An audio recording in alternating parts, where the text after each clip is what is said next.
That's Southern style. Yeah, no, that's where I Yeah. eat it. All right. Right.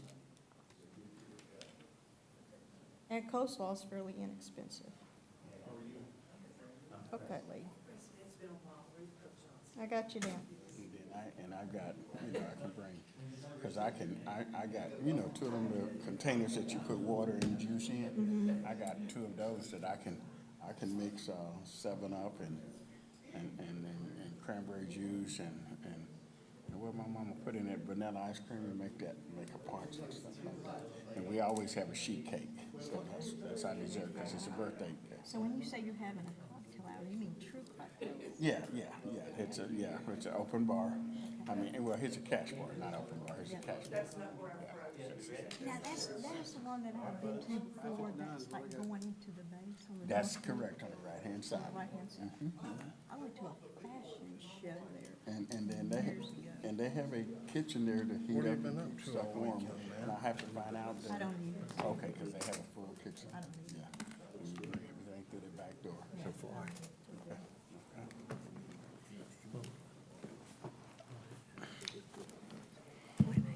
You throw it up there, no matter whatever your play is.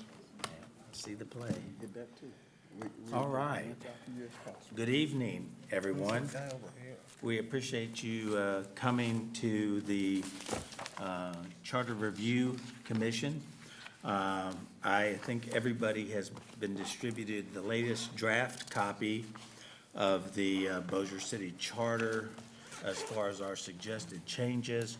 Also, I think we've been handed out copies of the minutes from our last meeting. I do appreciate it, Richard. It looks like you went through and highlighted the 27 areas that we have referred to as putting on the parking lot. And then at that point, we'll need to come back and attack those. So if what I'd like to do is go ahead and start off by our roll call. As it called the meeting to order, Shane Cheatham. Present. Preston Friedley, here. Lee Jeter. Present. David Johnson. Present. Sandra Morehart. Here. Juliana Parks. Pandarina Sumas. Vicki Whitman. Here. Lisa Wilhite. And with us tonight, helping us in staff, is Richard Ray. Richard, we appreciate everything you've done. David, I'm going to ask you if you'd lead us in an invocation. We'll stand.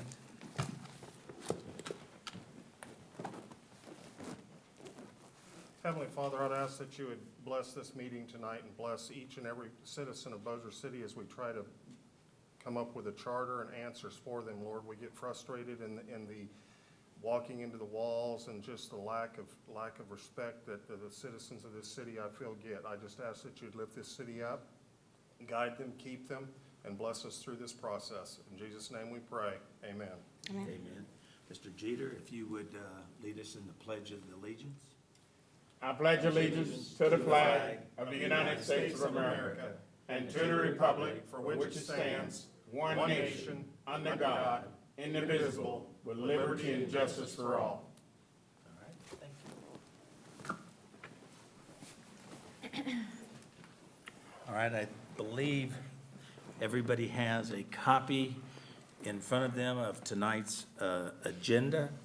I would need a motion to approve the agenda as presented. So moved. Moved by Second. Mr. Cheatham, seconded by Mr. Johnson. All those in favor signify by saying aye. Aye. Aye. Anyone opposed?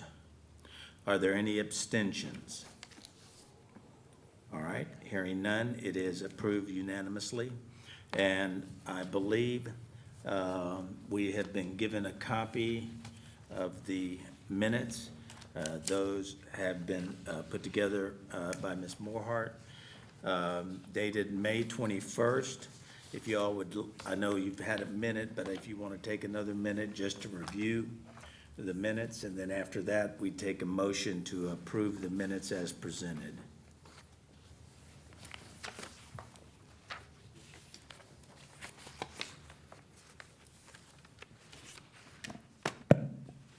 Mr. Chairman, did you open that for public comment? I will open it if you, as far as the agenda or just the minutes. Both. Both. No, I have not, but if anybody would like to make any, I guess I can go back just a second. Anybody in the audience who'd like to make comments regarding the agenda as it's been handed out? Also, I'd like to make sure that it's noted that Juliana Parks has joined us as a member of the commission. Mr. Crockett, regarding the agenda? Yeah, regarding the agenda, and I do have a comment about the minutes as well, but I'll wait for you to do that part. I guess my comment basically is a question, because I submitted several papers to the Charter Commission almost before you got started about several issues. Some were issues that even some of your charter members commented to the city during meetings about getting control of the budget, some other issues. And I know you commented briefly on my suggestion that we need to make it more difficult to, and have supermajorities to approve debt.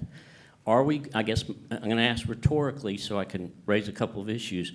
Are those issues that I submitted papers about, which I spent hours writing, going to, come before this group to discuss them? Because I think that there are several things that I sent papers on. I sent papers on ethics review, which I think has been discussed a lot in the public, and it was raised during the workshops that you had. I know Mr. Johnson said some powerful words about concerns in his community about ethics, and I wrote a paper about where that could be included. And I know Cassie Rogers, who I think was going to be here, submitted a commentary where some boards that are nominated by the cities have to recuse themselves if they have financial interests in certain projects that go on throughout the parish. And I know some people have, I see you, David, you've been a champion of making nice comments for those things in the council meetings. And I think those issues need to be addressed. And I think that what's happening in the agenda that I'm seeing so far is that we're cleaning up a lot of things that the city has been in violation of, but we're not necessarily making it better for the people. We're making it better for the council. And I don't think you make it easy for the council to hold them accountable. You make it harder. You make it tougher where they have to disclose issues so the public has confidence. And those are my biggest concerns. But I have submitted several papers, including the paper that I submitted on the free speech petition that I sent to you guys. I think those issues ought to be discussed, and I don't know why we don't codify in the charter that the public has the right to speak and that you can speak on every vote, rather than where the city council in the meeting that was approaching a walking quorum where they were going to take away our right to speak. So those are issues that need to be openly discussed. One more final issue, and I'll head out. But the other issue that I would like to see is, especially because of the contentiousness of the term limits issue, I would hope that sometime whenever, I don't know if you can disclose, it'd be nice to know when you're going to debate that issue itself, but I would hope that you would ask each one of the Charter Commission members which one of those 5 options they support before you even start to discuss it, because I think then you can find out where people's minds are. I'd like to know, for instance, if somebody doesn't want any change, I'd like to know that. If somebody wants to make it more restrictive and put it as where that they can't run for offices if they've already been in 12 years, I'd like to know that. Because I think those are big issues. Thank you. One question for you, Colonel. Did you say something about limiting the time that the people can speak at meetings? What the backdoor meeting that Darby kind of led with Montgomery, in that meeting they were talking about where they want to limit so that you can only speak once during a council meeting, was what that discussion was all about. So every time that there's a vote, I believe any citizen should be able to speak. You can pile 10 critical issues into one meeting because you only want somebody to be able to speak once. And I'm one of the few people in the city who studies all the issues before I come to the meetings. I may be the only one that studied it enough to comment, and I believe that people appreciate comments from the public. Thank you for your question. Absolutely, I think they Did have a that right answer to, it? absolutely, I think they have a right for at least their 3 minutes. Amen. And Colonel, while you're there, you might as well, because we'll go ahead and come back for the approval of the minutes. Do I assume we have a motion on the floor as approval of the minutes? But before I vote, I'll open it up and let you make a comment regarding the approval of the May 21st minutes. Oh, it's open for comments now? All right. I just want to, the comments that Mr. Jeter made in that meeting were so powerful, but in the minutes, it did not cover the most critical part of what the city's going through here. And I just want to read it real quick and tell you the part that was not in the minutes. And I want it to be included in the minutes because I think it needs to be recorded for the city and its posterity and future. He said that I feel strongly when we do have a charter commission, I do believe there should be a representation from every district, and we still have a district that feels like they have not had a voice to speak to them for their district during this particular charter commission. And this is the critical part. He says, and I don't disagree with them to be a representative of all the citizens of the city. I think someone from every district should be represented. That's the part that was in there. But the fact that they don't feel like that they've had a voice in this process. There are two councilmen we know that did not nominate somebody from inside their district. That's almost 40% of the people in Bossier City that do not have somebody that lives in their district that are being represented in every one of these meetings. And I think that that is a huge area of concern. Thank you so much. I appreciate it for catching up on this. Thank you, Richard. No problem. Any comments from any members of the commission regarding the minutes before we vote? Okay. All those in favor of approval of the minutes, please signify by saying aye. Aye. Aye. Anyone opposed, signify by nay. Is there anyone who would like to abstain? All right. Mr. Chairman, yeah. who made the motions on the minutes? Mr. Cheatham made the motion, seconded by Mr. Johnson. I had them as the agenda. Did they do the minutes I too? didn't think so. I did not. Oh, who made the I motion? made the motion. Who made the motion on the No minutes? one made a motion, currently. There was not a motion made. Okay, for that's the- what I for asked, the if there minutes. was a motion and a second on the table. So we'll get a motion for the acceptance of the minutes as presented. I'll make a motion to accept. Okay, motion by Ms. Whitman, seconded by anyone? Second. Seconded by Mr. Cheatham. All those in favor say aye again. Aye. Aye. Those opposed? All right, and those who'd like to abstain? And we, I think, already have had our public comments. We'll go on to old business. Discussion of the consensus items. I believe we have a handout that, I'm assuming, I don't want to assume something, Mr. Ray, I believe you're the one that put this together, showing us that we have approximately, as we work through, we have approximately 55 items that the commission has reached consensus on, and we have about 27 in which we referred to going into the parking lot. And our goal tonight is to try to get through as many of those items as possible.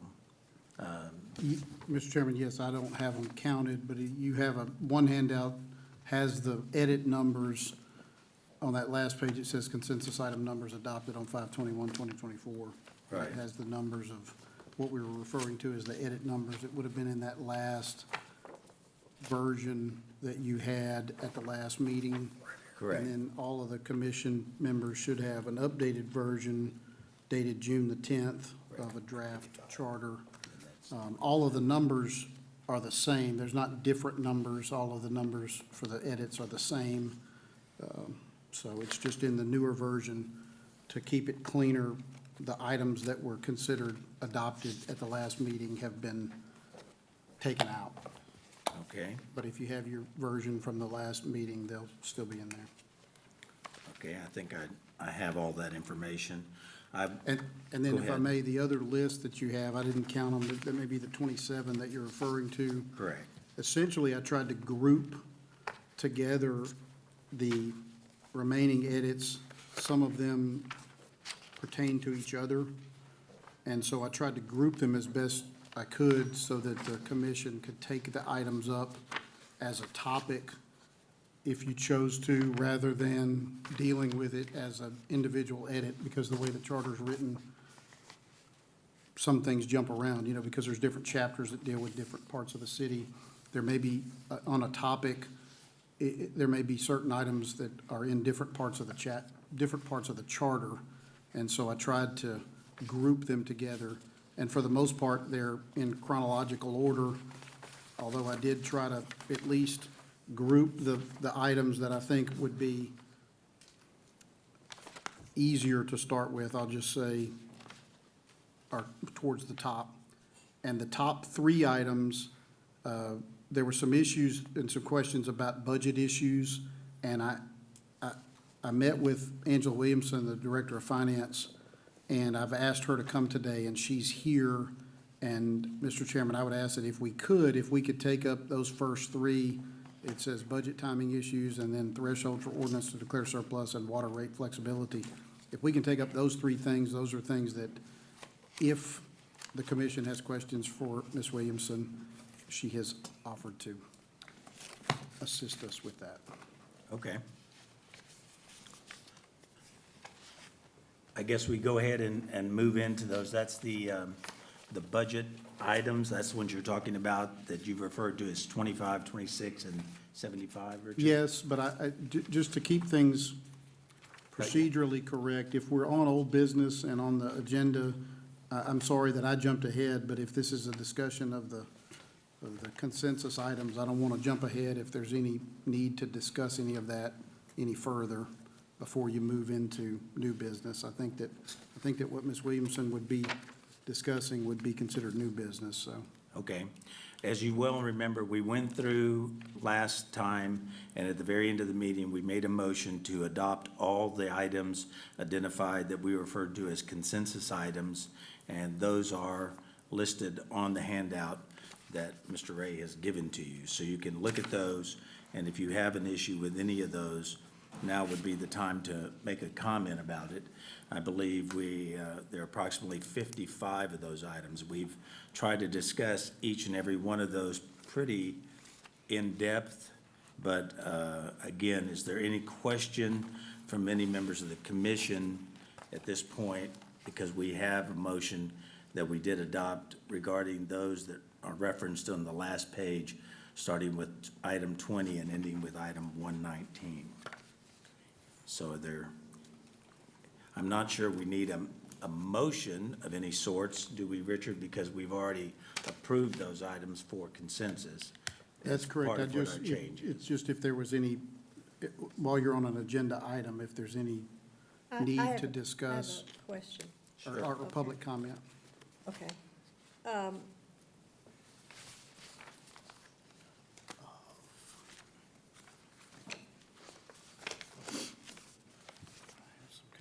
You'll pass some of these out. I have some copies. This is what we're discussing right now. Yes, ma'am.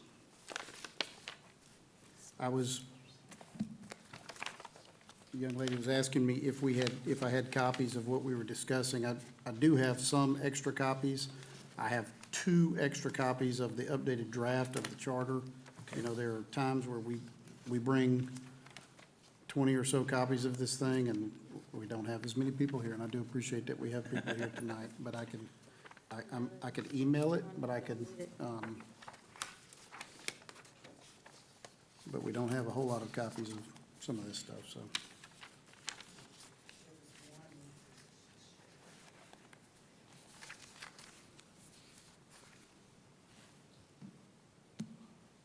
I'm sorry, that's all I had, Mr. Chairman. I just was Okay. making sure I didn't have any other extra copies of the document. I know that a lot of folks were here or either watched us on YouTube, but we obviously covered all those items that we're calling consensus items, and we voted on those. So I think the key issue now is there's no need, in my opinion, unless somebody wants to disagree. Go ahead, Ms. I have a question. Okay, sure. Because I thought about it afterwards, okay? Oh, yeah, go ahead, Ms. So Woodman. on the point where certain employees are mandated to live in the city, so we have certain employees that this would now include that have jobs that don't live in the city? Are you gonna, would we grandfather those in, or they just don't have a job? I think we put that in the parking lot. It I don't is. think we have that as one of the consensus items. Okay, all right, That would be correct. that would be correct? It's in the Okay. parking lot. Okay, all right. Okay. And I think as we talked about that too, we're also talking about it would be, the particular issue is that we did put in the parking lot was, does that only apply, Richard, to department heads? That we were talking about, if you're a department head in the city of Bossier, you should live within Bossier City or Bossier Parish? I'm not sure. I think a current proposed draft is that department heads would live in Bossier City and that the clerk would live in Bossier City. Do we have any idea how many employees we could look at grandfathering it in, but if we didn't, do we have any idea how many employees that would possibly affect? Of the department So this heads? is technically new business now.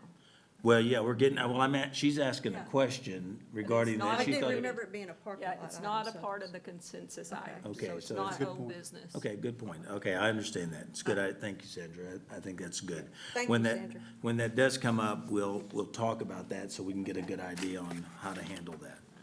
All right, does that conclude any other questions regarding the consensus? I don't want to feel like I'm pushing everybody along. Did you ask for any public comment? Do we have any public comment regarding any of the consensus items that were brought up and approved at the last meeting? Any public comment that anybody would like to make? I would note that in the public, we appreciate, we do have Mr. Brian Hammond and Councilman, what's your name? Chris Smith is here with us tonight, and also our Chamber of Commerce representative, Lisa Johnson. Lisa, we appreciate you coming. You've been very vital to this process. All right, any other questions from the commission on the consensus items? Okay, let's move on to new business, review and discuss the Bossier City changes by chapter. So we're very privileged to have our finance director with us tonight, and I think we can talk about the issues that we discussed. If you want to come up, and Ms. Williamson, we'll just talk about these items of 65, 66, and 75. And Mr. Chairman, if I may, just to kind of help facilitate this discussion with regard to those which appear on page 34 of the updated June 10th draft. Okay? This was some discussion that we had in the last meeting, and Ms. Williamson and I looked at the existing charter, and the existing charter under section 6.04, it had no later than the 15th day of November, the city council shall determine the estimated receipts and expenditures. And then if you'll notice, the comment with edit number 65 says to be consistent with section 6.10. And if you go and turn to section 6.10, which is just a few pages past, on page 37, 6.10A says that the Director of Finance, as directed by the mayor, shall no later than the 15th day of October determine the estimated receipts and expenditures. And so I believe under the current charter, the charter mandates that the Director of Finance, as directed by the mayor, put together basically the financial numbers that will be the budget ordinances. This is after a series of budget meetings and with department heads. But that it should be that should happen in October, and then flipping back to 6.04, that then during the month of October to November the 15th, that's when the city council would have the opportunity to take the numbers that are presented in October and then present their determination.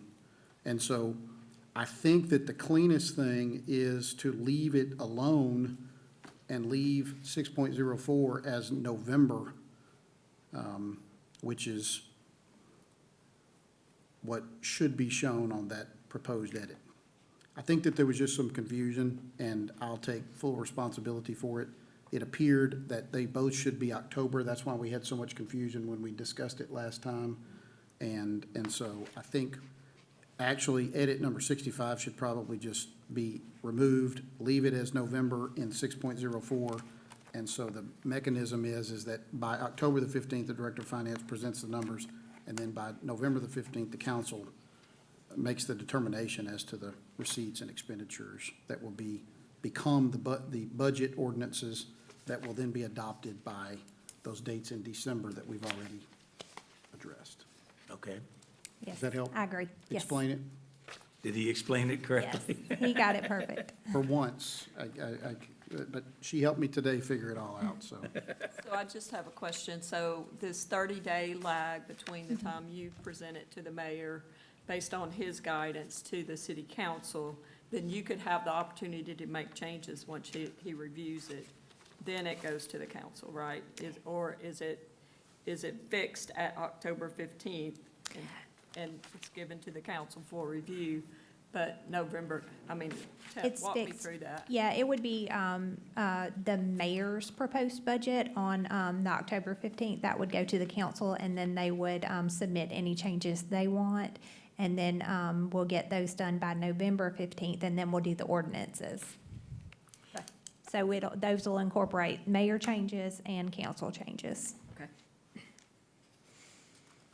Okay, so the mayor's changes are October, council November. November. And the final budget approved by the end of December, Yes, I think we said December the 31st. 7th.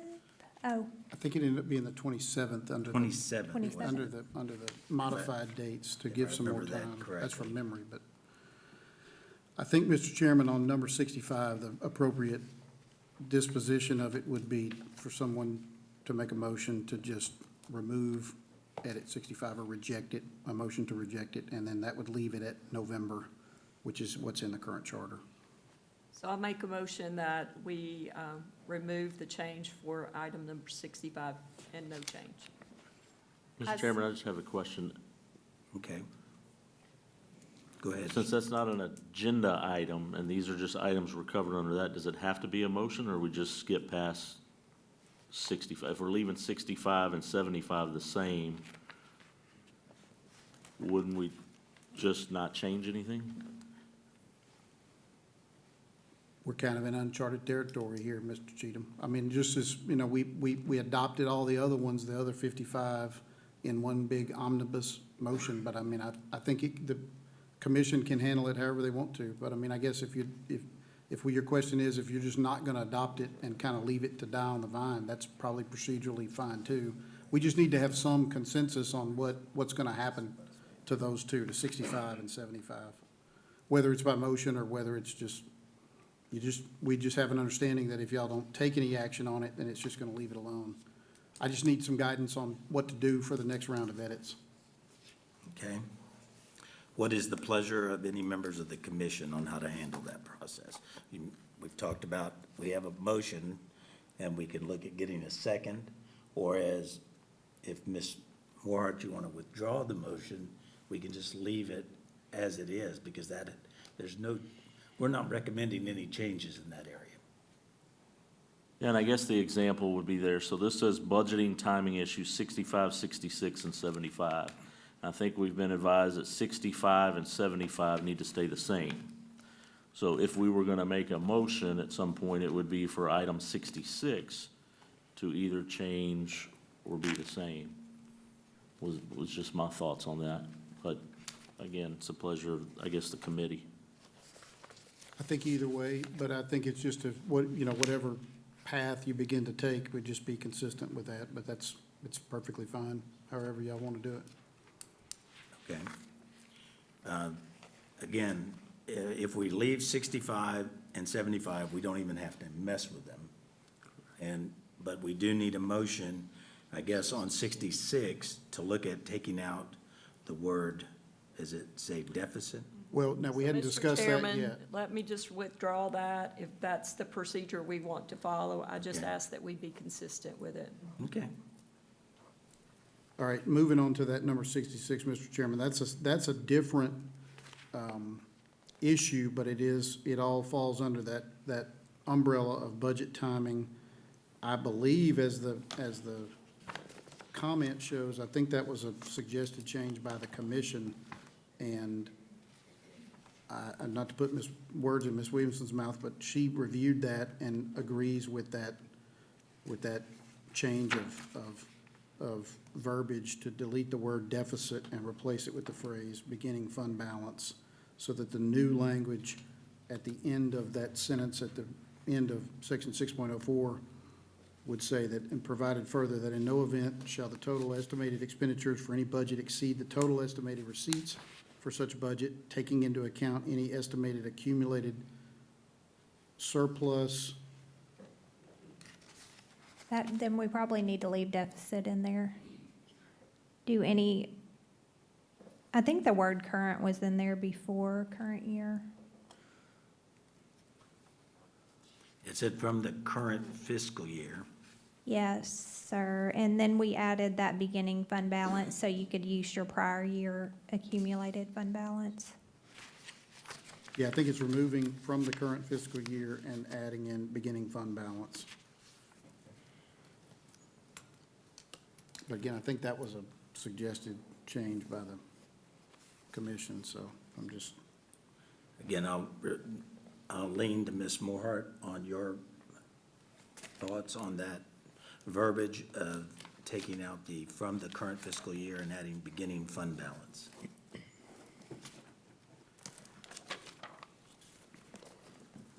What about any estimated surplus or deficit and accumulated beginning fund balance? To keep them separated, separate your current year net income and your prior.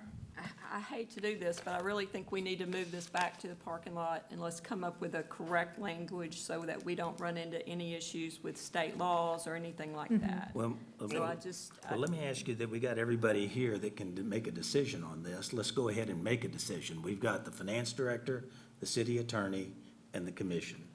But it There's could there's be no a- reason to it could be a delay this. Let's technical just go ahead and make a state decision. law Well, that we got somebody who can prohibits tell us us. what the state law is right Okay. here.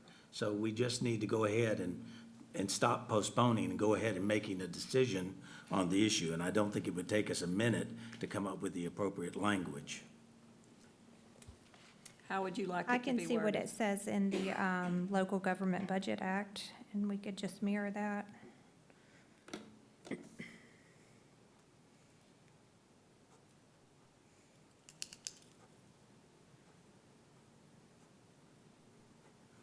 Where would that go?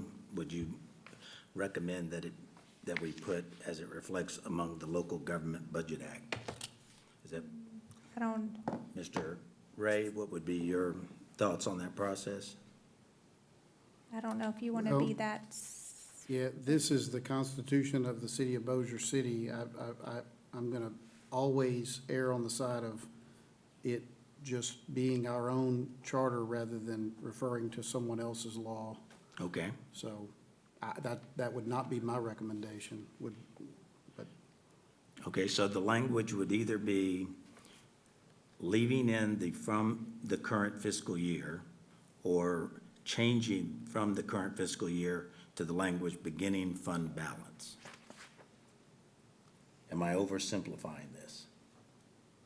What was your recommendation again? How did you word that? any estimated surplus or deficit and accumulated beginning fund balance. So the estimated surplus or deficit would be what's in your current year budget, and then your accumulated beginning fund balance would be your prior accumulated net income.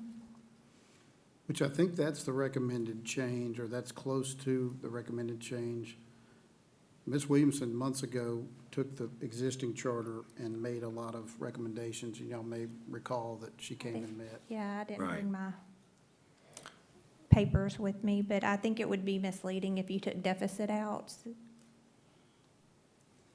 So taking into account an estimate of the accumulated surplus or deficit, beginning fund balance. And beginning fund balance. And beginning. Because you can use Okay.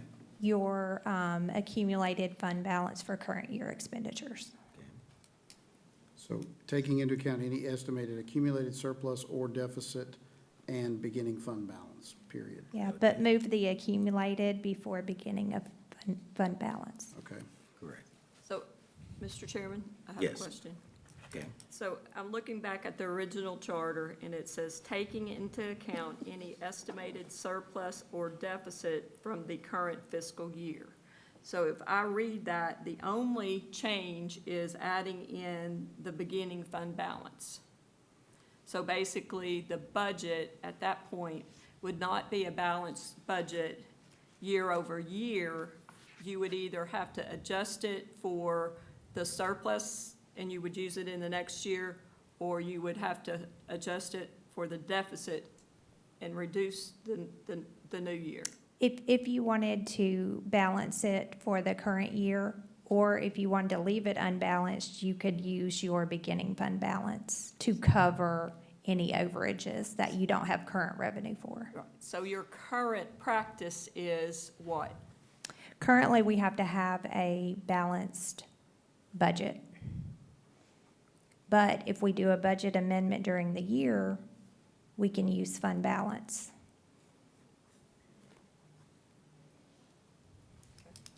I would not want to change it to make it to where the government doesn't have a budget, a balanced budget each year. Yeah. Yeah. So- Okay, go ahead. Comments? So changing it to how it's worded now, it would not have to be a balanced budget then when it closed. Is that The correct? change would That's not. correct. You could use your beginning fund balance, so you could actually have more expenditures than you have revenues and take the balance from the fund balance. Who has, Mr. Chairman, who has asked for that particular change? Well, I think the initial recommendation came from Ms. Williamson, so that it would read as it initially was put as accumulated surplus or deficit beginning fund balance. And all we're doing is making the change primarily of now saying estimated accumulative surplus, deficit, and beginning fund balance from the current fiscal year. Yeah, I just really don't understand why we're wanting to make that change. I guess the why we're wanting to make that change is what I, Just rolling back to May 20th, when we voted on this, we approved this at that last meeting, did we not? No, we didn't. No, What- this was not. This is I one of asked them that, before we put this together and these chapters that we take a little time and kick the can down the road a little bit and not do what we did the last meeting. We've been here 36 minutes and we've spent 36 minutes on 65, 66, and 75. That's exactly why at the last meeting, I asked you if we should not just put this down and then when we come to the people, we're not chasing backwards. Look, I think it's just a gross waste of time, what we've done for 36 minutes. well, None of these were addressed in the last meeting. right, I These think are the new. issue is none of these were addressed, Mr. Johnson. I think we postponed these and coming back to discuss each one individually. So I think this is just the first one, and hopefully maybe this won't be as complicated as some of the others, or the others won't be as complicated. well, and the main reason these got pushed from the last meeting to this one was because we wanted to make sure we had the dates correct. Now that we've got that cleared up, we've striked out any change to 65 and 75. Now we're looking at 66. I guess I just don't understand why we want to change it from the way it was. Was there something that was wrong with the way it was? It'll just make it more flexible, and that's in accordance with the Local Government Budget Act to be able to use your accumulated fund balance. So it would make it more in line with the Local Government Budget Act, plus more flexible on when you're preparing your budget. So what can you do with the accumulated fund balance now?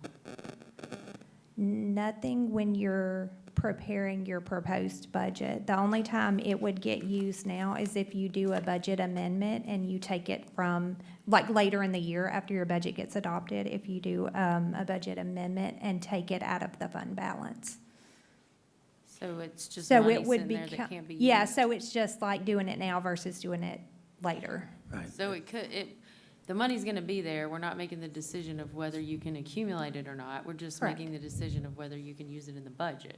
Yes, it's the timing of when you can budget it. And it'd be nice to know that you had that available fund balance at the beginning of the fiscal year, rather than waiting into the fiscal year to make those changes. Or it'd be nice to know that you have it as your banked savings to use it if something comes up and you need to. Will it still be available? You don't have to use it. Now, if you budget it, Well, though, if you would have budget to it go for a through- project or something, say you save up money for years and then it's just time to do the project, well, you would need, when you go to do your budget, you'd need to take it out of that accumulated fund balance if you're putting it in a fund that doesn't have revenue. Right, and I think it's better that it be budgeted than just sitting there as an unnecessary fund that you just decide at any given time. It's better to go ahead and say, this is what we'd like to do for the next fiscal year, rather than leave it as a slush fund. I don't think slush funds are I a don't good think idea. it's a slush fund. I think it's a savings fund that That's could how be I see it, used a savings account. when there's an emergency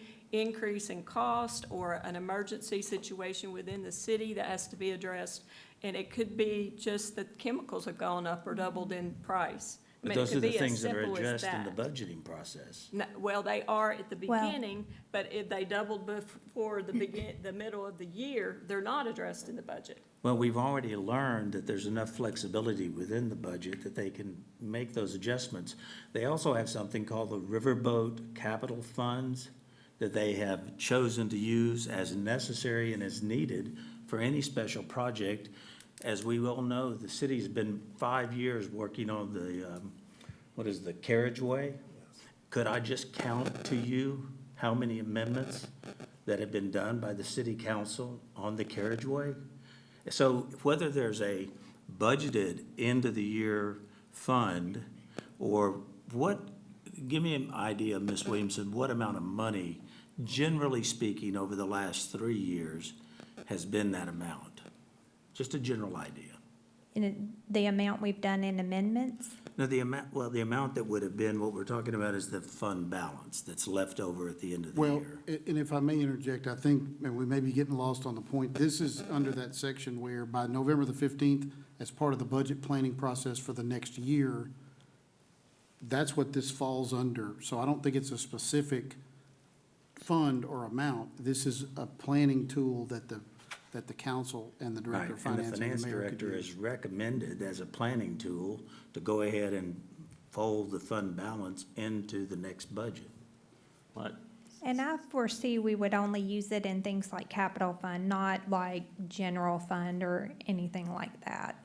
But if we didn't word that, that could happen. I mean, if we didn't Yes, put if it you in the worded it, structure of the mhm. charter, that could happen.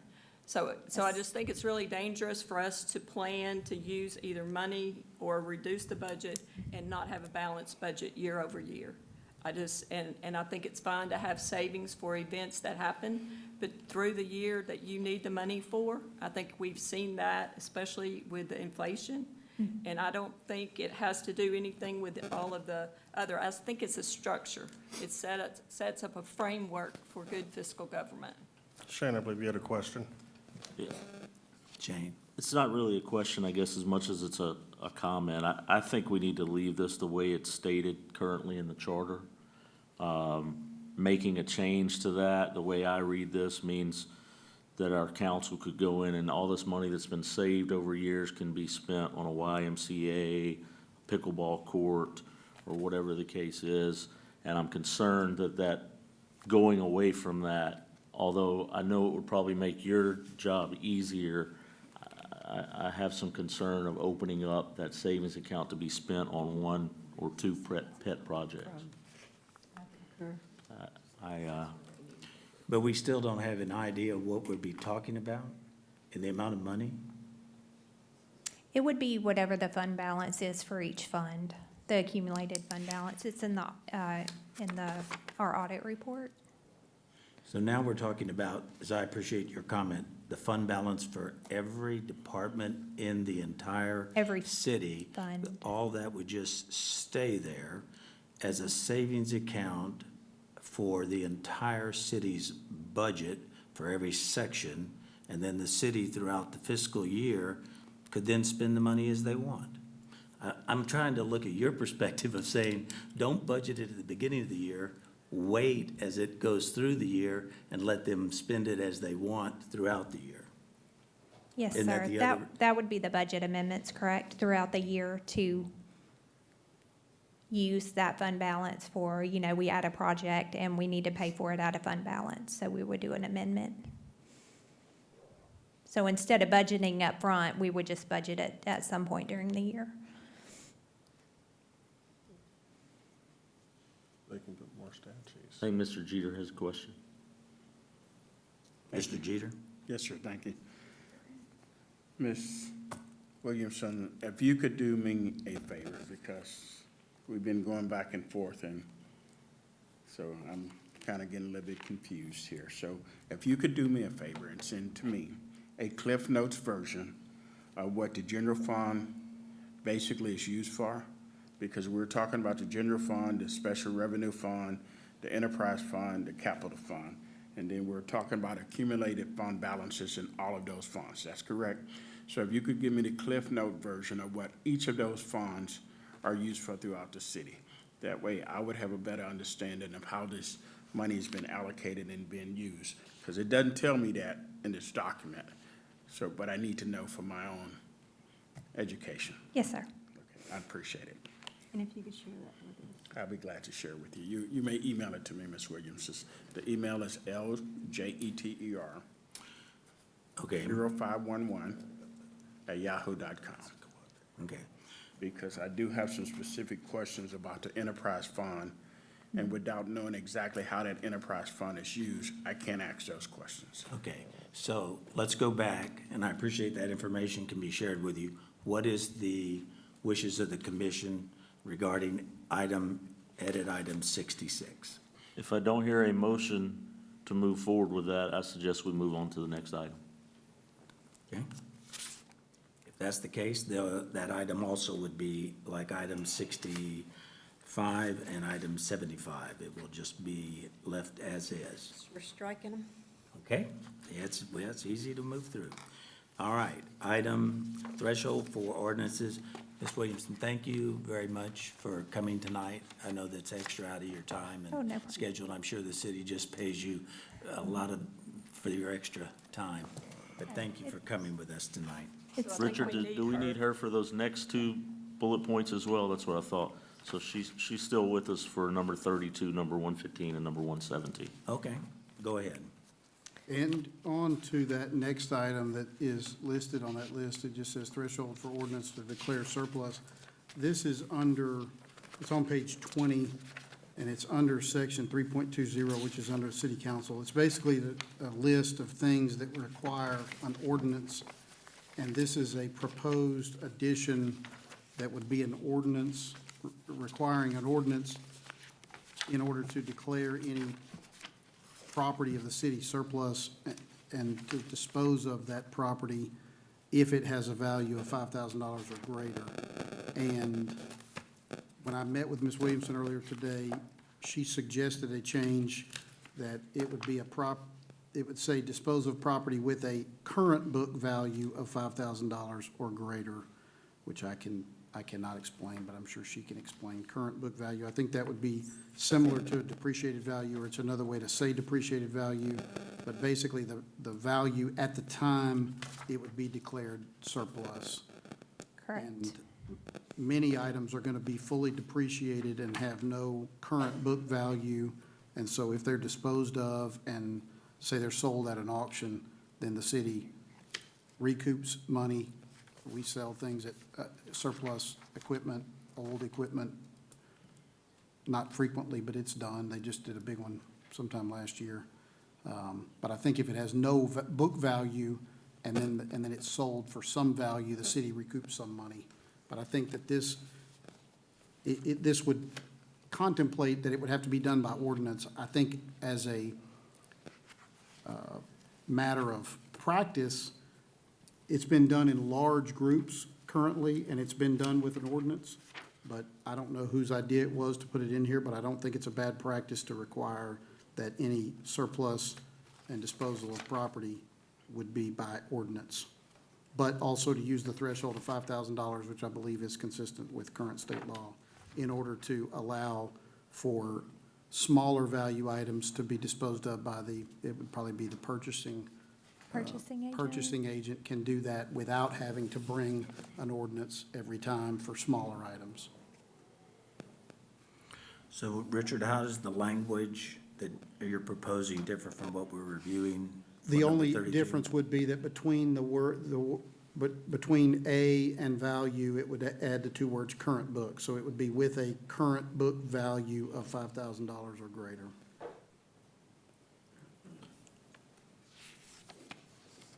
Mr. Jeter?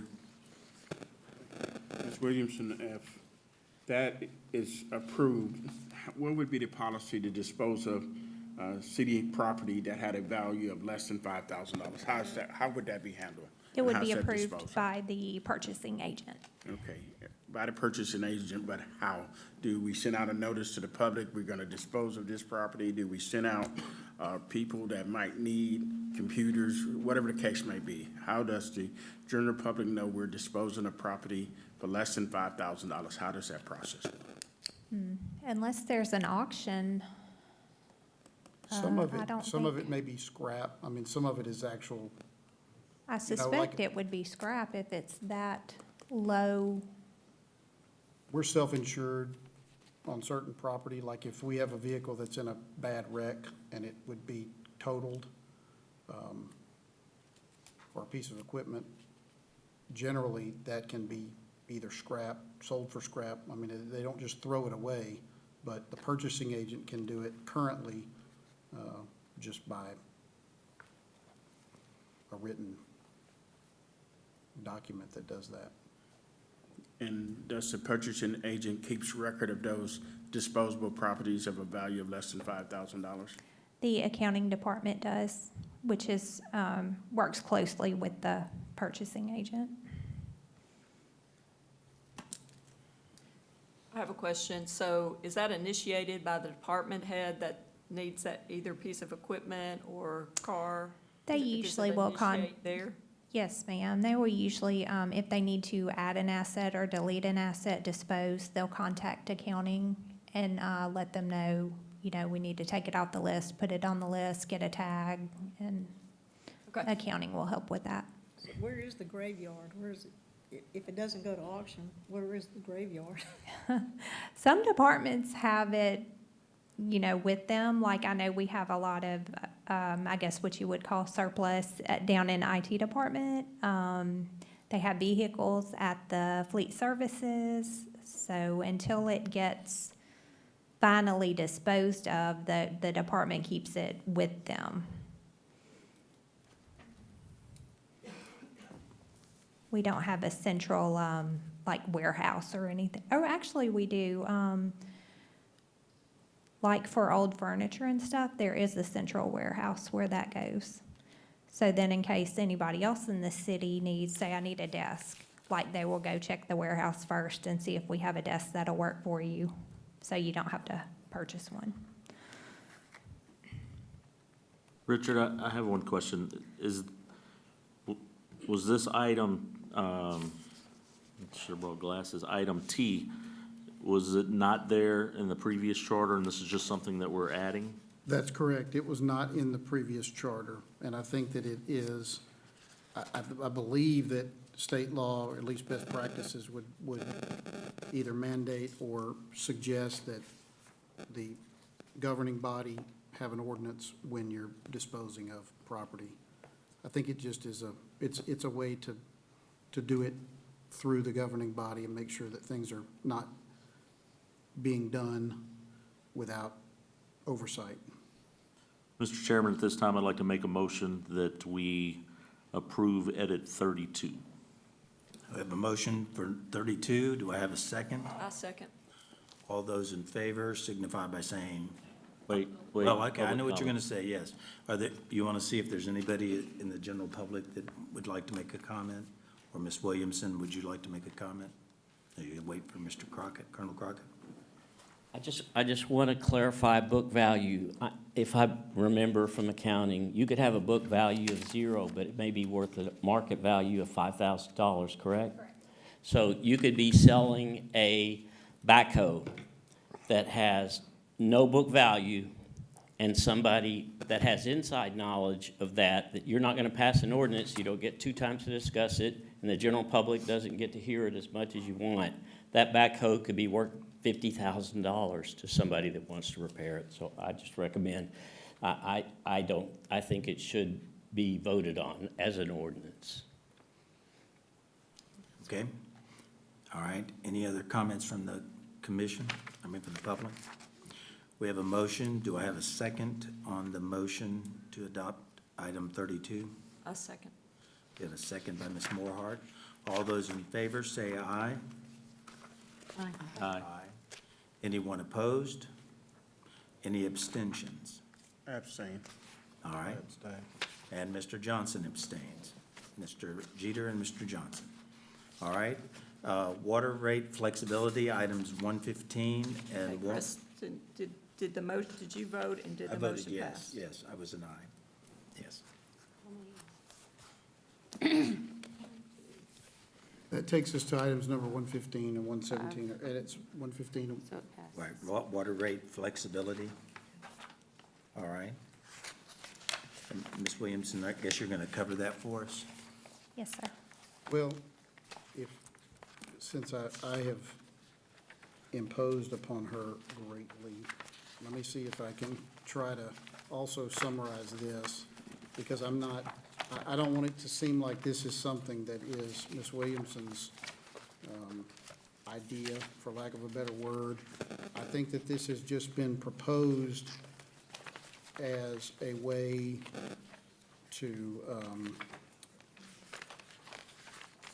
on periodically to allow for general fund dollars to be used in the water and sewer fund in order to avoid rate increases on the public if there's a year that is an anomaly for whatever reason. Just generally, I'm gonna generalize these, and then Ms. Williamson can help us drill down a little bit better. But 115 and 117 essentially allow that if under water and sewer, which is, Mr. Jeter, that would be definitely an enterprise fund, which is self-sustaining. But the proposed change would be if in a year when it appears that the revenues are gonna be less than 85% of the expenses, then a one-time supplement during the year could be allowed in order to not force a rate increase on the public in water and sewer rates.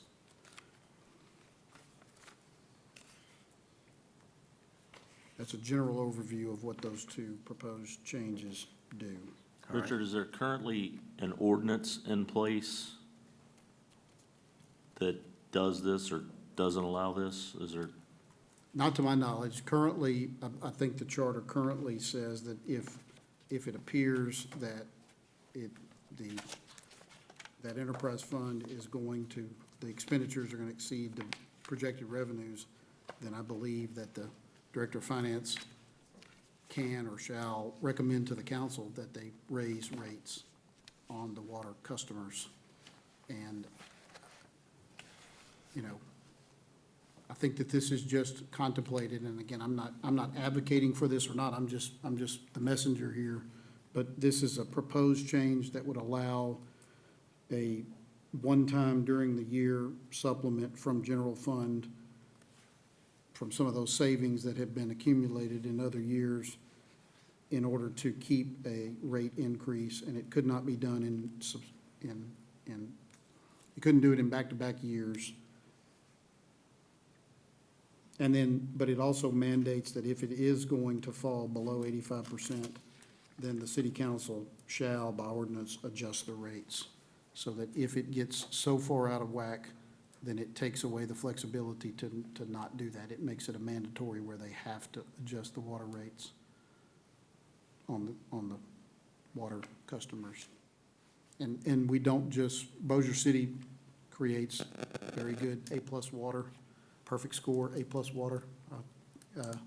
But not just for residents of Bossier City, but for, I believe there's 27,000 different customers or, households in the city and in the parish and So in large areas. the Cliff Note version of this is that it allows those savings account funds, I guess that we were discussing a minute ago, to cover for a shortage, but for no more than 2 years in a row? No, you couldn't even do it for 2 years in a row. You can only do it one time during a year. Like, you can't do it multiple times during the same year. Okay. And you couldn't do it in successive years. So you couldn't do it in 2026 and 2027. That would be barred. But then if the threshold fell below 85%, the council, any flexibility is out and they have to raise rates. So it's kind of it kind of allows for a supplement up to 15%, but then beyond 15%, it mandates rate increases on the So public. this helps with if we have a year where we're gonna be short, we can take from the savings account instead of having to raise the water rates of the people. That's correct. I just want to clarify, so the number 2 part, the amount of the general fund supplement shall not exceed 15%. And then you spoke of, then when it reached 85%, then a mandated water increase would occur. So that makes me very concerned, mandating an increase. And to me, that makes me nervous that we would do that to the citizens of Bossier. And I know that currently with the enterprise fund, if you have a deficit, the council can do an ordinance, if I'm understanding this correctly, to move general funds in that to cover it. Is that correct? I don't think so. I think under the They current can't. charter, they're supposed to raise rates. Okay, but We don't have a current, that's not our current requirement. That would, the 15% would be added with this change. So the current requirement in the charter is for the council to manage that as an enterprise fund, self-sustaining. Yes. And Raise then rates. if it needs an increase, to vote an increase. Correct. So if we added this, it would not give them the ability to not. It would be a mandated increase. Only if it goes up below 85%. Wouldn't that still have to come before the city council as a vote? Yes. Yes, It's any in rate there. changes have to be Right, I approved. mean, this just tells them, it gives a flag to the city council that, hey, we're at that 85% mark. We need to review this and maybe look at If the it's need mandated, for a it's But it water wouldn't be a recommendation anymore, it would be a requirement. Right, they'd have to look at it and make a decision. I mean, So if this is mandated that they have to approve a raise? it didn't say that Only, mandate. only if anytime during the year it's projected that it's gonna fall below 85%. And then If it it's- looks like 80%, then they have to raise rates. It's mandated. It is. But right now, they But- have to raise rates to But right now, cover they're it anyway. supposed to anyway. They're Okay. supposed to, right now. But they don't have the flexibility. If they're at 95% right now, they're supposed to raise rates. This would give them the flexibility to not raise rates as long as they're between 85% and 100% of projected revenues. But if they fall below 85%, then it takes away any flexibility and they have to raise rates. How- So it's a Which would double-edged really be sword. needed. Here's my concern with this, and again, I've used the word poison pill a few times. And if we put something in here that says mandatory water rate, who's gonna take the time to understand 85% or if it's ever happened before? They're gonna push that as we're doing something to raise the water to the people, the water rates on the people, and I'm not for that. Could the language, or should the language say that it's mandatory that it be brought before the city council for their review? Now, not that it's here's one thing that is mandatory. important. Okay. 115 is the part where the city council could supplement mid-year and, rather than raising rates. 117 is the other where if it falls below 85%, they have to raise rates. So they're two different things, Correct. so they, And like, I'm for 115, but I'm not for 117. But does the general fund is paid for by what, sales tax? Or is Sales it tax, all property tax. property tax? My concern is, are we shifting the cost? Because if you raise rates, then everybody who's using the water is paying for it. If you supplement it with city budget money, then the city people are paying for it, but are the other people who use our water? Are we essentially supplementing the cost of the water for the people who don't pay city taxes? Yes, it's actually called a general fund supplement in the language. and let me remind the commission that at the last meeting, one of the items that you adopted was to mandate at a minimum, no less than 3 years, a water rate study so that the council can be equipped with the information to try to avoid these ups and downs and ups and downs. So that's a tool that is there now, or at least it will be in the revised charter, whether 115 and 117 are adopted or not. Just a reminder. It's in that section F on page 73. Could an amendment be put in there to address the citizens before their rates are raised that are in the city limits paying taxes, that you look at the outside entities that are using our water and raise their rates before you mess with the citizens of Well, I Bossier think City? they already pay more. I just don't know how much more. Well, I know, that's irrelevant. If we're gonna pass on the raise, let's do it to the people outside the city limits before we do it to the citizens inside the city limits. I think I'm gonna have to Preston, abstain from that. I just want to make sure, I know the word mandated is not in this, but in 20.083, it does say shall. So no such general fund supplement shall be utilized more than once per fiscal year, and no such general fund shall be utilized. So that is mandating just one-time use. One-time use every other year. No 2 years in a row, no 2 consecutive years. So you'd have to skip a year in between. Yeah, And you so can't do it more than once in a year. If Yeah, they're so gonna it- use that supplement, it's a one-time. one-time. Mid-year So in deal. 20.08, it has shall also. It's the amount of the general fund supplement shall not exceed 15%. So that is mandating something else. It's just a shall. And then when you look at,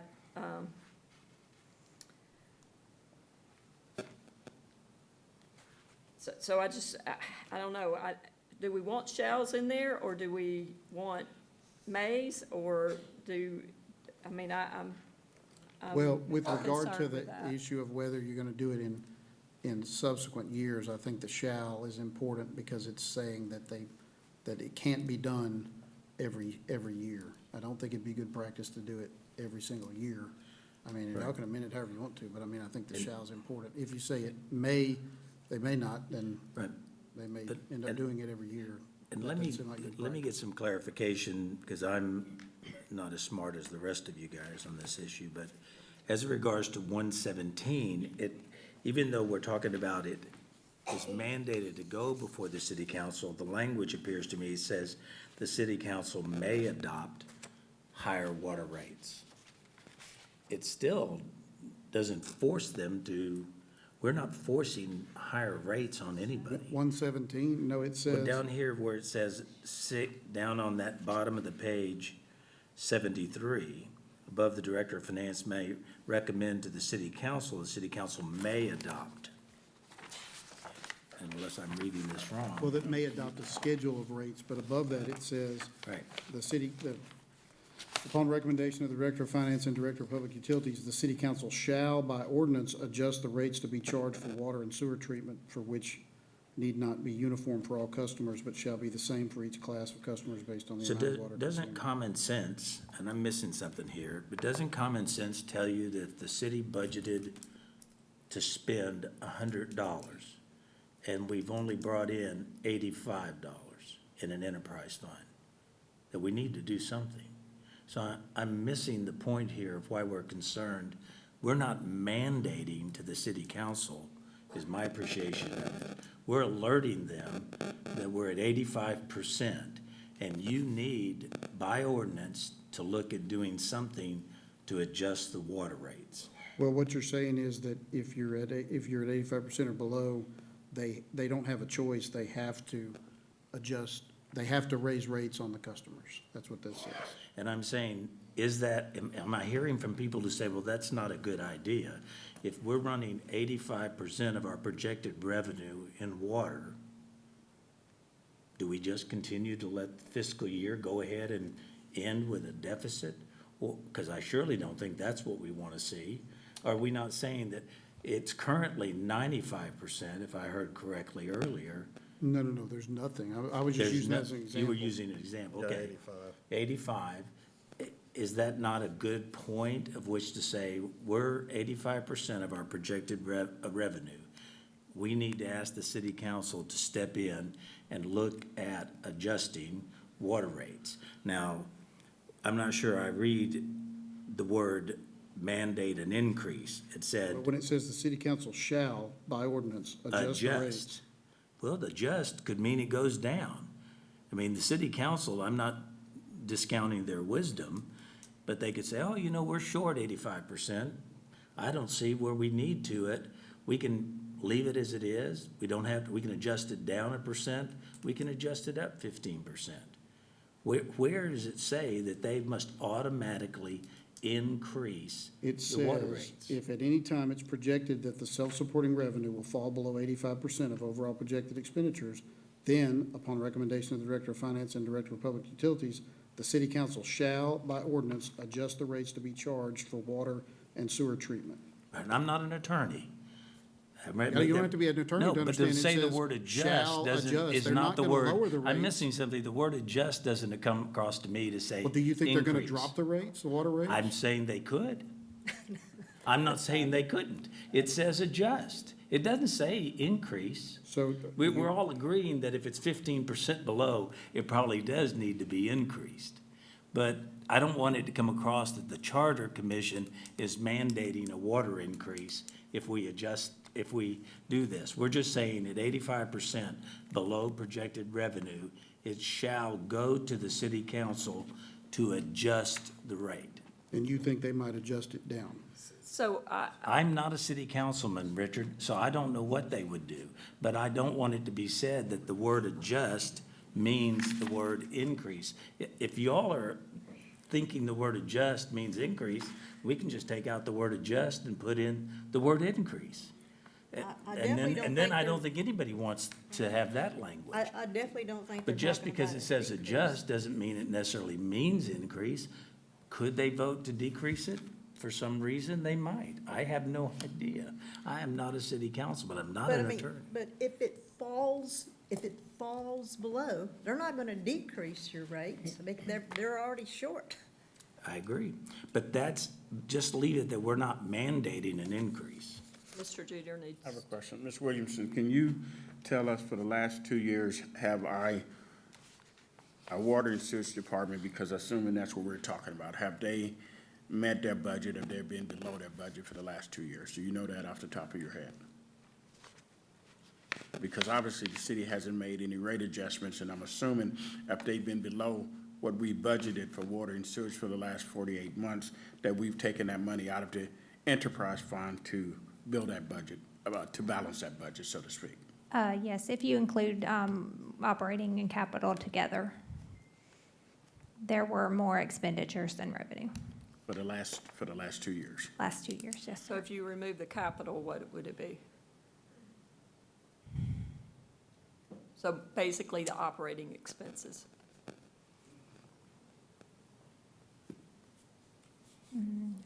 Can I check on that? And Sure, I don't sure. want to tell you the wrong. Okay, sure. The wrong thing. So just a point, Preston, to make on what you were saying about going up or increasing or adjusting. So in business world, you look at things other than increasing or adjusting to your customers, because you might lose some. So my question is, would it have to be an increase to the customers or the citizens of Bossier City? Or do we need to look at the operational efficiencies of the enterprise group? And that would be where I would start as a businesswoman. And so just to say we have to increase it doesn't necessarily really But mean. I mean, I'll give you an example. I owned my own business for almost 12 years. And we did not want to increase our rates, but we wanted to increase revenue. And believe it or not, one of the things UPS asked us to do is to lower our cost or lower the price so that we would increase the number of customers. I would just say today, Mr. Johnson's probably one of the guys who's really still in business, but if you took whatever you rent a vehicle for and knew that everybody else in the market was renting it for that same price and you lowered it in half, you might see an increase in the number of customers that would come to you. So revenue can increase with a price drop. Now, I don't know whether or not people would use more water because the price dropped, but that's a possibility. So that's where I'm just saying, it says the word adjust. Common sense tells you they would have to increase it, but it doesn't mandate that this charter commission is calling for a mandated increase in water rates. The wording's not particularly good, but there again, you know, if they're at 85%, they're not gonna meet the funds. We certainly don't wanna have a deficit or lost money in the department. I think the question we need to ask ourselves is if we're selling water to the port of Shreveport Bossier, if we're selling water to people outside the city limits, would it not be time to look at that and say, before we charge our citizens inside the city limits of Bossier that 15%, or would we pass that on to the people outside the city limits or the people we're selling water to? I'm just trying to look out for the people paying taxes in this city limits. So, can I? Just a question. Well, and Mr. Johnson, that's what it does say in there, by the way. At the bottom of that, it says that you can charge Each class. each class higher, and the ones outside the city limits can be higher. It's already in the charter currently. That's Let what me they ask you can a do, and they do that. Okay, Ms. Whitman? When we sell water to Lawton or Benton or wherever, whatever, so is it contracted at a certain rate for a time period? I mean, so what happens if we have to adjust those rates? Are those contracts for like a 1 year or are we The contracted? contracts are pretty long, and I believe they pay the outside city rate.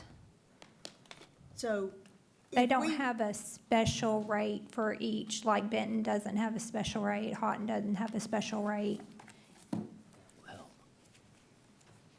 There's one rate for in the city and then one rate for outside Yeah, the there's city, an for in- residential.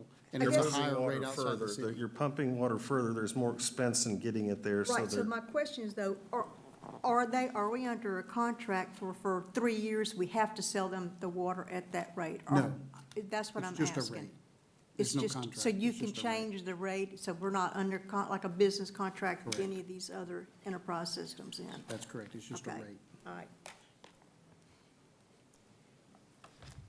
Okay. Chris, would you want to speak to that? What would be the, that may be Pandora's box, but. Well, let me just say the The word further adjust. you move an object, the more expensive it gets. Right, but as they said, adjust, we just hit on it, that it could adjust the rate for users who are not city residents. Therefore, that could raise additional revenue, and the city council could do that without necessarily raising residential rates. Now, would that raise enough of 15%? I don't know, but that's all something that could be determined by the city council. I feel like the rate study would help them figure out how much they need to increase the outside rates to make up the difference. Correct, and we've got that mandated to occur every 3 years. Every 3 years, yes. Mr. Chair, at this time, I'd like to make a motion that we adopt edit number 115 only. All right, we have a motion to adopt 115. Do I hear a second? I'll second. All right, anyone on the commission wish to comment about that? Anyone in the general public wish to comment about 115?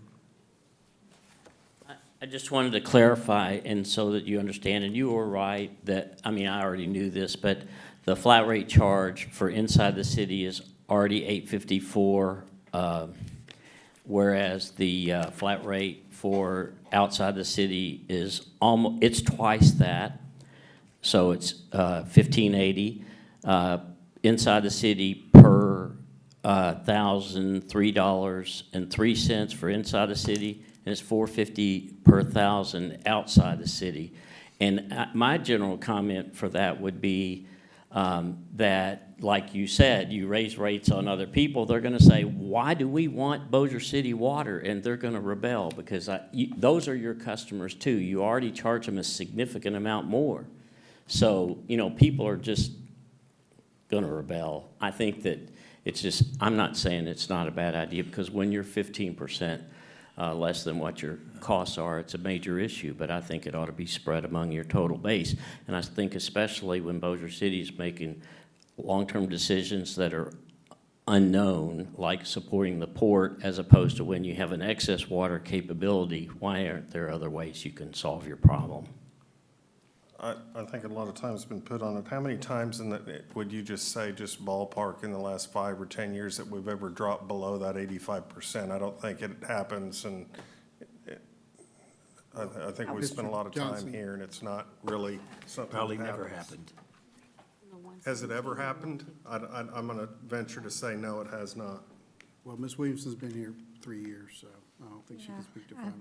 I would have to look back at the In your records. 3 and- years, it hasn't come close to dropping below 85. I don't feel like it. I'd really have to look. All right. We have a motion and a second on the table. We've had public discussion.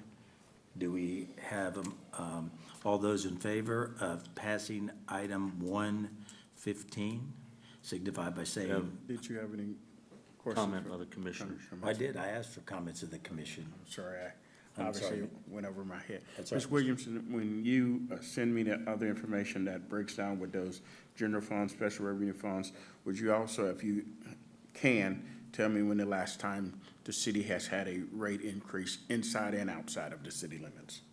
If you have access to that information. And also, if it has fallen within the last 5 years. Yeah, 50%, I think about 5 years ago, it was 50% at one time. And then I think it was about 3 or 4 years further back than that, it was 50%. If you could get us that information, I like to deal with facts, so. Yes, sir. That way, I know exactly what the facts are. Yes, sir. Okay? So, all right, any other comments by members of the commission? All those in favor of approving edited item number 115 signify by saying aye. Aye. Aye. Aye. Any opposed? Aye. One opposition? Anyone abstaining? Aye. Aye. 2 abstentions, Ms. Whitman and Mr. Jeter. Motion passes. All right. Any other discussion from the commission regarding 117? All right, without a motion, then as it currently reads, that language would stay the same. All right? Any other questions or issues regarding Ms. Williamson being here tonight? No, and I would ask that she be allowed to leave. And thank you very much for taking your evening and being here. Thank you. No problem. Thank you. Thank you. Thank you, Ms. Williamson. Thank you. Okay. We can go on to items, edit number 17 and 45, dealing with convicted felons not serving an elective office. And Mr. Chairman, that has to do with, there's 2 different parts to that. In the existing charter, number 17, which I believe is on page 12, in the existing charter, it said that no one could serve on the city council if they were found guilty of a felony by a jury or a court of competent jurisdiction. And I actually proposed the change to add if they plead guilty or are found guilty. It seemed to be inconsistent that someone, if you're found guilty by a jury or a judge, and you're a felon, or if you plead guilty, you're still a felon. And so if it's going to be in there, I think it needs to be consistent that they either need to be, they need to be barred if they're found guilty or they plead guilty.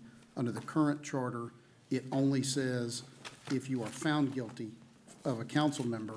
And then I believe the number 45 would have to do with the mayor, and I don't even think it was present under the section with the mayor at all. And again, I'm not advocating, Now, how would that affect issue, again, I'm deferring to you, Richard, as the lawyer, if they are pardoned after their conviction or their record is, some cases, judges come back and allow for their, after a guilty plea, to do a nola contendere. well, that, you mean like an expungement? Right, is that still go back to if you are found guilty or plead guilty? Well, yes. I mean, I think that, again, this was, the only part that it was found in was under the city council. It said that someone would be disqualified or they'd have to forfeit their office if they were found guilty by a jury or a court of competent jurisdiction. There was nothing under the mayor. And so I'm just suggesting that it's either consistent, that if they plead guilty or they're found guilty, and that it be consistent for both the city council and the mayor. But to your question, if someone has a felony conviction, if it's pardoned or if it's expunged, or if a certain period of time passes, under current law, there are certain felonies that under a certain period of time, you would regain certain rights like voting rights. And so if someone could vote, then theoretically they could qualify for elective office. I'm just taking the position that under the current charter that was adopted in '05, it says a council member can't serve or they have to forfeit their office if they're found guilty by a judge or a jury of a felony. And it doesn't say anything about them pleading guilty, so theoretically, someone could plead guilty to a serious felony and they don't have to forfeit their office. So I think it ought to either come out completely, or it ought to be consistent that either they plead guilty or they're found guilty. And then, by extension, I think it's good practice to have that for all elected officials, city council and the mayor. I agree. And 17 deals with the council, and 45 deals with the mayor on that issue. All right. Do we have a motion by anybody on the commission? Wait, 45 is not that. I make a motion as to 17. Okay, 45 is on that entire page. I think that comment goes to everything with the mayor, but if you look under 4.05 vacancies and forfeiture, under 4.05 B2, that's where the mayor, it says plead guilty or felony offense or is found guilty. It's added It in. includes more than that. It does, yeah, item 45 does. So but the we probably mayor need was some never clarity. addressed anywhere in the charter. Yeah, so we need to probably vote on 45 separately. Okay, although, so do we have a motion on dealing with 17? Yes, I made a motion. All right, Ms. Parks makes a motion. Do we have? Second. Seconded by Mr. Jeter. All those in favor? And if I may just well- add some clarity before we do that, I would think that 17 could be all encompassing, and it could be the mayor and the council. Rather than us even involving 45, that's just on the other page, but I think that 17 could be consistent for everyone. The verbiage is exactly the same. Right. But except for the fact that the heading of chapter 3 deals with specifically with the city council. That's right, I'm just saying that if you're voting on it, if you're voting on whether you want that same verbiage, you can vote on that, and we can make that change. That would be the only thing we're taking out of 45, it's just the verbiage to include. Well, the mayor. 45, actually, when I look at 45, it has something totally to do with it. Don't worry about 45 on this list. Okay. Just, we'll focus on 17 and felons, and if y'all want to include the mayor in it, I think that could be included in this vote. So we have a motion and a Section second. 4.04 B2. We're just dealing with 17. And public comment? Do I need to say my name and my address and all that? Yes, ma'am, it would Okay, help for the Cassie record. Rogers, 4914 General Sterling Price Place, 71112. My concern with this one is simply because at the public hearing that you got, or the public town hall that you guys did in South Bossier, which, thank you guys for being here. We talked about some ethics things being put into the charter that are not, that are still aren't there, and I think this is probably the best time for me to speak on it. I apologize, I didn't come to another meeting. It was simply because I couldn't be here. But I'm kind of worried because I haven't heard any of, I apologize. I've watched all of the past videos trying to make sure that I don't misspeak, but I might. Any of the public comments at the town hall meetings, I haven't heard you guys discuss, and I'm hoping that somewhere in here, there's a discussion about some of them. In my particular comment, I said I would die on this hill, was the, I'm trying to get the right words. The refrain from voting and what would happen in violation of those things if they were found that they are, conflict of interest, I'm sorry, in refrain from voting. And I noticed that none of those things have been addressed. And I'm trying to see if the public comments from the town hall meetings are gonna be included at any time, because I haven't heard any Well, let me yet. just say this, as we've gone through the process, I think that we've talked during those meetings, particularly the town hall meetings, and I think if we thought there was something that needed to be addressed, we've talked to the city attorney about having that included. I would tell you my recollection, and I would appreciate other commissioners' thoughts, that we talked about the ethics issue. And it was pointed out to us that the city council is subject to the state ethics law. And for us to adopt a local ethics issue was just really duplicating something that the city council is already subject to. So the question is, the issue of, say, conflict of interest, which you brought up, if somebody actually has a specific issue that they want to bring before the city council, they don't even have to address it with the city council. They can go directly to the state board of ethics. And I can appreciate that. I do not have the opportunity, time, money, all those things to bring something with an attorney and all those other things. It's like, you can determine pretty quickly if something's a conflict of interest. And what I liked about what Richard Ray said earlier, he said he would like to refrain, from what I understand, Richard, and please, I'm trying not to misspeak, that you would like to refrain from saying, let's refer to somebody else's law. So we actually put them in the charter so that the councilmen actually read it as they're going through to understand exactly what their,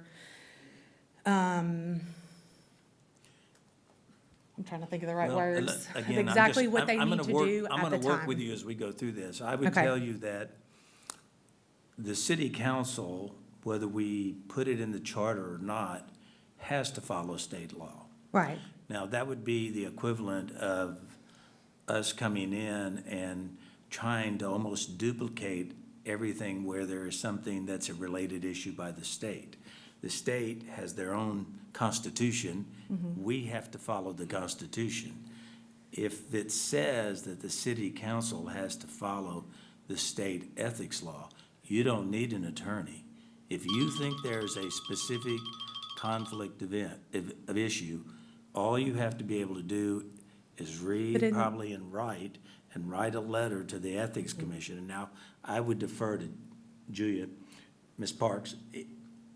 Am I appreciative that the Ethics Commission would look at any general citizen's Yes. request to There's look a at an issue? Citizen complaint, and that would be my concern with implementing it locally, is that it's an unfunded mandate, like what has gone into creating this ethics state requirement stuff. I mean, you have to have training every year, you have to have somebody to make sure that they do the training, you have to have an ethics board that looks at the complaints, you have to have a process. I mean, it's a very big system to be able to enforce those ethics rules. right. And so I don't know that you could just have rules, because they're really not gonna mean anything if you don't have the structure there to enforce them. I can understand. And Are y'all required to have ethics training and all that so, stuff and yes, all that? any Okay. elected official, you have to get trained every single year. You have to file, everything that you own is public record. I mean, you have to fill out a disclosure of everything.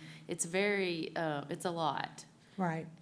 I just, to me, in my opinion, I just feel like if we don't put what will happen if you do not follow those laws for our forfeiture of office and things, that it will continue to be the way it's been, and we will have ethics guideline issues that the citizens feel that we have today. And I appreciate that. I just would again say to you, you have two, actually three councilmen that you can address that issue with, because there are two of them that represent the full city. There's one that would be your specific councilman. Right. In your case, if you went to Mr. Hammonds and sat down with him and talked to him about what you think is a specific violation, with his support, I believe he would probably write a letter to the Ethics Commission, which has the ability, if the person is found guilty of violating the ethics law, I'm not sure how penalties are handled. It's pretty significant. There's fines, there's, other penalties, and you can do it anonymously. If you haven't already, there's a very good website, the Louisiana Ethics Board, and you should just be able to Google that, and it will tell you all about who's on it, how they're appointed, the requirements. You can see everybody's filings. There's forms of how to submit complaints and all of that. So if you haven't checked that out, go check it out, because it is very extensive, but most importantly, for these purposes, it's very expensive. And Sure. so, to set up something like that just on a local level I'm not sure that Yeah, there and would I'm be not money in the asking budget to for put that. anything into the charter that's not already there, but I look at this as an employee handbook to our city officials, those that are elected, an employee handbook. And in my employee handbooks, that every single one of, well, I'm retired military, and other jobs, it tells me exactly what my penalties are for violating those And they're in there. things, You can go and check it it's out. not in the charter, though. But it's all on the ethics board, and they all have to do mandatory training every year. I understand. Even if an organization that you're a part of, like for instance, the Women's Commission that I'm on, because the city gives them money, we all have to file those disclosures, even though we aren't getting paid a cent for it, Right. just as volunteers. So I think you'd be impressed if you went and checked it out and saw just how extensive it is. Okay. Yeah, and I'm on the Women's Commission with her. We Yes, have to ma'am. file all the stuff, and because my husband's elected official, I have to file even more stuff. He's Right. got nothing to do with me, Right. So it's, Yes, ma'am. yeah, you have a recourse there. Yeah, and I don't think it's so much as a recourse that I'm asking for, because what I'm more asking for is for every official, when they make decisions that they make for us, including raising city water rates, for example, any decision that's made for us as the citizens that we don't really have a choice on, that it is looked at as, if you make a decision like this and you violate the ethics, this is what will happen to you. And then the forfeiture of office, we're talking about whether somebody pleads guilty or whether somebody,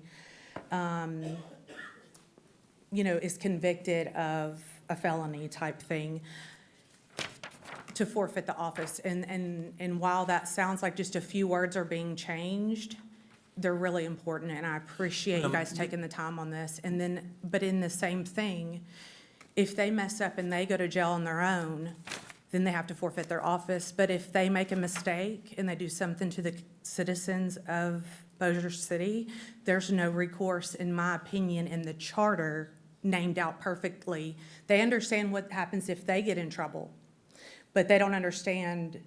I'm not saying they don't understand, I'm saying it's not listed in the charter what happens if they do it on purpose to us as the city, because it's important to me. And I think we all appreciate that. I just think, and I don't want to speak on, I'm speaking for myself, not other members of the commission, but I think as it relates to ethics, sometimes there's that famous saying that says it's in the eye of the beholder. Sure. Meaning if you'd like me to be your sole judgment on what I think is ethical. Right. And then I can cause you to leave office, and I'm the only one making that decision, I know. I think I'd like that.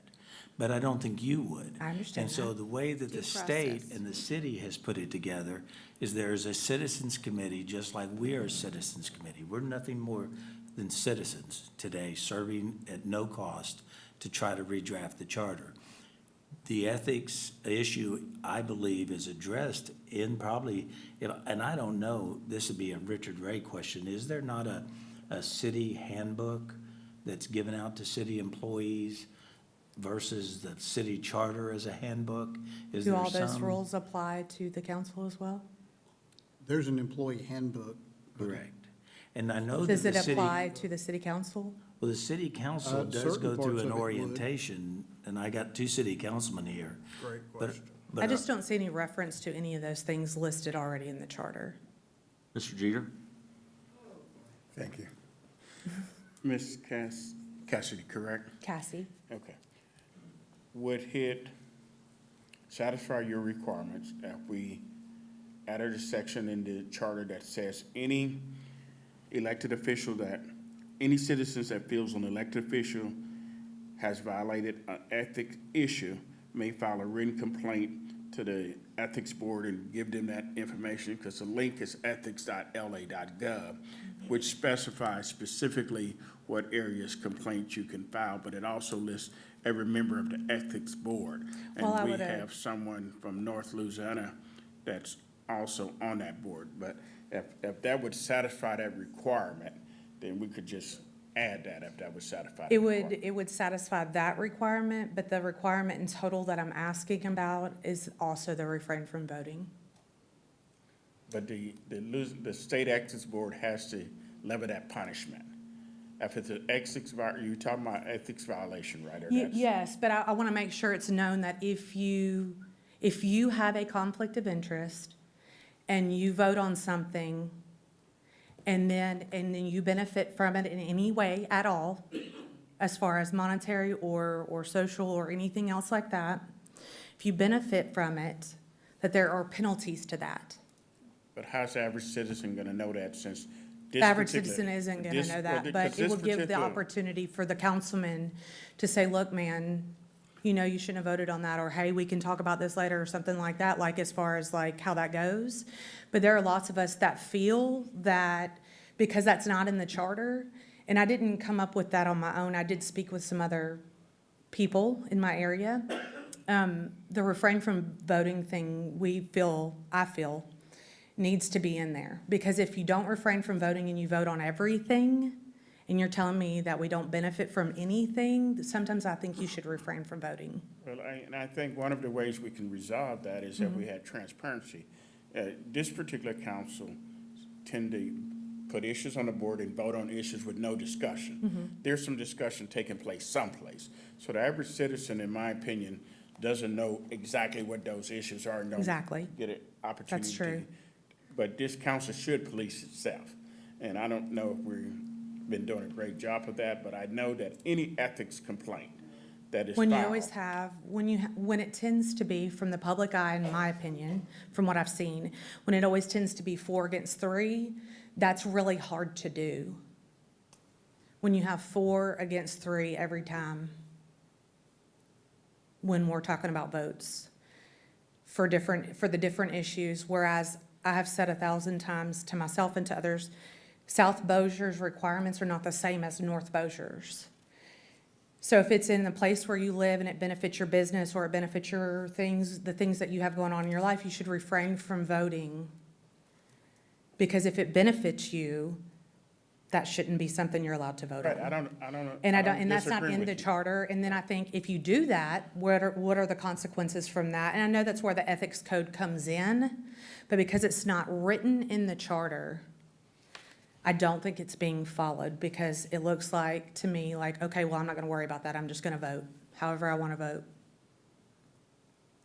When I think it will give the opportunity for things to not always be 4 to 3. Mr. Chairman, if I may, and I don't want to take anything away from Ms. Rogers. I don't know think if that this has been a lengthy public discussion on a motion on the item on convicted felons serving on the council or as mayor. And I think we're discussing things that are not on that topic. And I'm not trying to. No, I appreciate that. I do think that Mr. Jeter has a very good point, that we can look at inserting some language regarding ethics, and how that can be addressed before the city council. That may be something, Richard, that's put in separately that would go as far as in the personnel area or the human resources area, where there would be some issue, or even in the legal area that is addressed with the state ethics. Or it could be another proposed charter change, but we're talking about something, we're talking It's not about an apple, and related we're to supposed to be 17. talking about an orange right now. And we're- Right, no, I agree. I think you might be able to sum up a little bit better and/or say some things I didn't say, so thank you very much. Can I make my public comment? All right. Well, let me ask you a question. Is it gonna be about 17? Yes, because I Okay, think go this is ahead. about ethics. I don't think you can rule on whether it's is or not about ethics. I don't agree with what you just said. First of all, in the, one of the recent court case, it was identified that some people had not taken the ethics course, so you can't rely on that all the time. Secondly, I don't know if it's true about ethics violations, but I know about open meeting violations. Once you make your complaint, it does become public knowledge. I don't know if that's the case for ethics. Now, what I submitted to you all, which has not been discussed, and so I think this is very fruitful, I recommended changes that could be included in here where you're writing this, or in section 304, I don't know where this is, and I'll include some issues that are not covered based on what you're looking at. Forfeiture of office. A city council member shall forfeit his or her office if he or she intentionally violates the city charter. That's not covered anywhere, but that's in the model city charter that I can send to you, that many cities and states do have that. So if you intentionally violate the city charter, you could be removed from office. You conspire to violate Louisiana open meeting laws or knowingly participates in counting of votes that constitute a walking quorum. What we're saying is that there's a higher penalty, that it's in your charter, that you can get rid of that person if they don't. So some of these punishment, you can make your punishments higher than what the states are. If they intentionally delete or destroy public records, including official cell phone or email records, or official records on equivalent personal devices where communications were made while conducting official business in violation of Louisiana public law, I think that absolutely needs to be covered. And then the final one is if they fail to comply with the Louisiana Code of Government Ethics, and so you reference that in there. I absolutely believe that what she's saying is powerful, and it needs to be in the charter.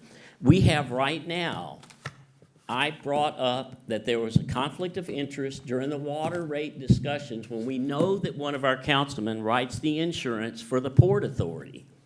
Yet he was arguing for bringing new business to the Port Authority where he writes his insurance.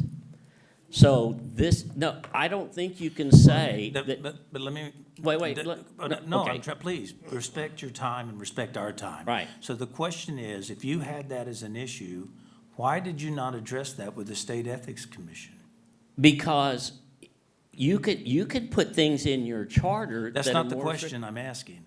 Well, I know we can put that language in the city charter. I have that ability, and I know Mr. Jeter has just talked about increasing and looking at an ethics commission statement.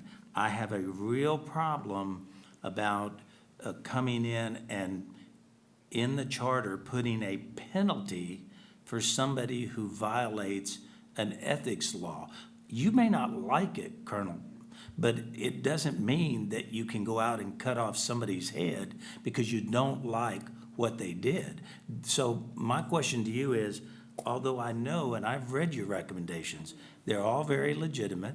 They're things that should be studied, but they're not pertinent right now to the issue that we're talking about in 17. Now, we're going to come and talk at length, I think, because Mr. Jeter, my appreciation is you're talking about considering some language to add regarding ethics. But I don't know if we want to be the ones that assess what the penalty is for those ethics violations. And there also is there could be a fine line. What do you consider benefiting? I don't know. Well, and you use the word intentional, that's a real heavy legal burden to Well, we find know out. for a fact that it is happening in Bossier City, so I think what you're doing is you're thwarting the will of the people, which Well, you're wait, but frustrated again, about Colonel, it. with all due respect, please don't insult us, okay? Let me just say this to you. We are not trying to thwart the will of the people. Now, if you have an issue, which it seems to me you have a legitimate issue, and yet you stand before us and tell us that you have not even raised the issue to the State Ethics Commission is who would handle that. So why are you looking at us as the city charter and saying to me, I didn't go to the State Ethics Commission because I thought I should be the one to know what the penalty is? You can't assess that penalty. The State Ethics Commission can do anything from finding someone or to remove them from office if they felt that they intentionally did that. And for us as charter members to draft an issue regarding the ethics and then putting in the penalties that you want, we're not gonna do that. So I respect your raising the issues with us. We have been at this for 5 months. I have read every position paper that you have put forth.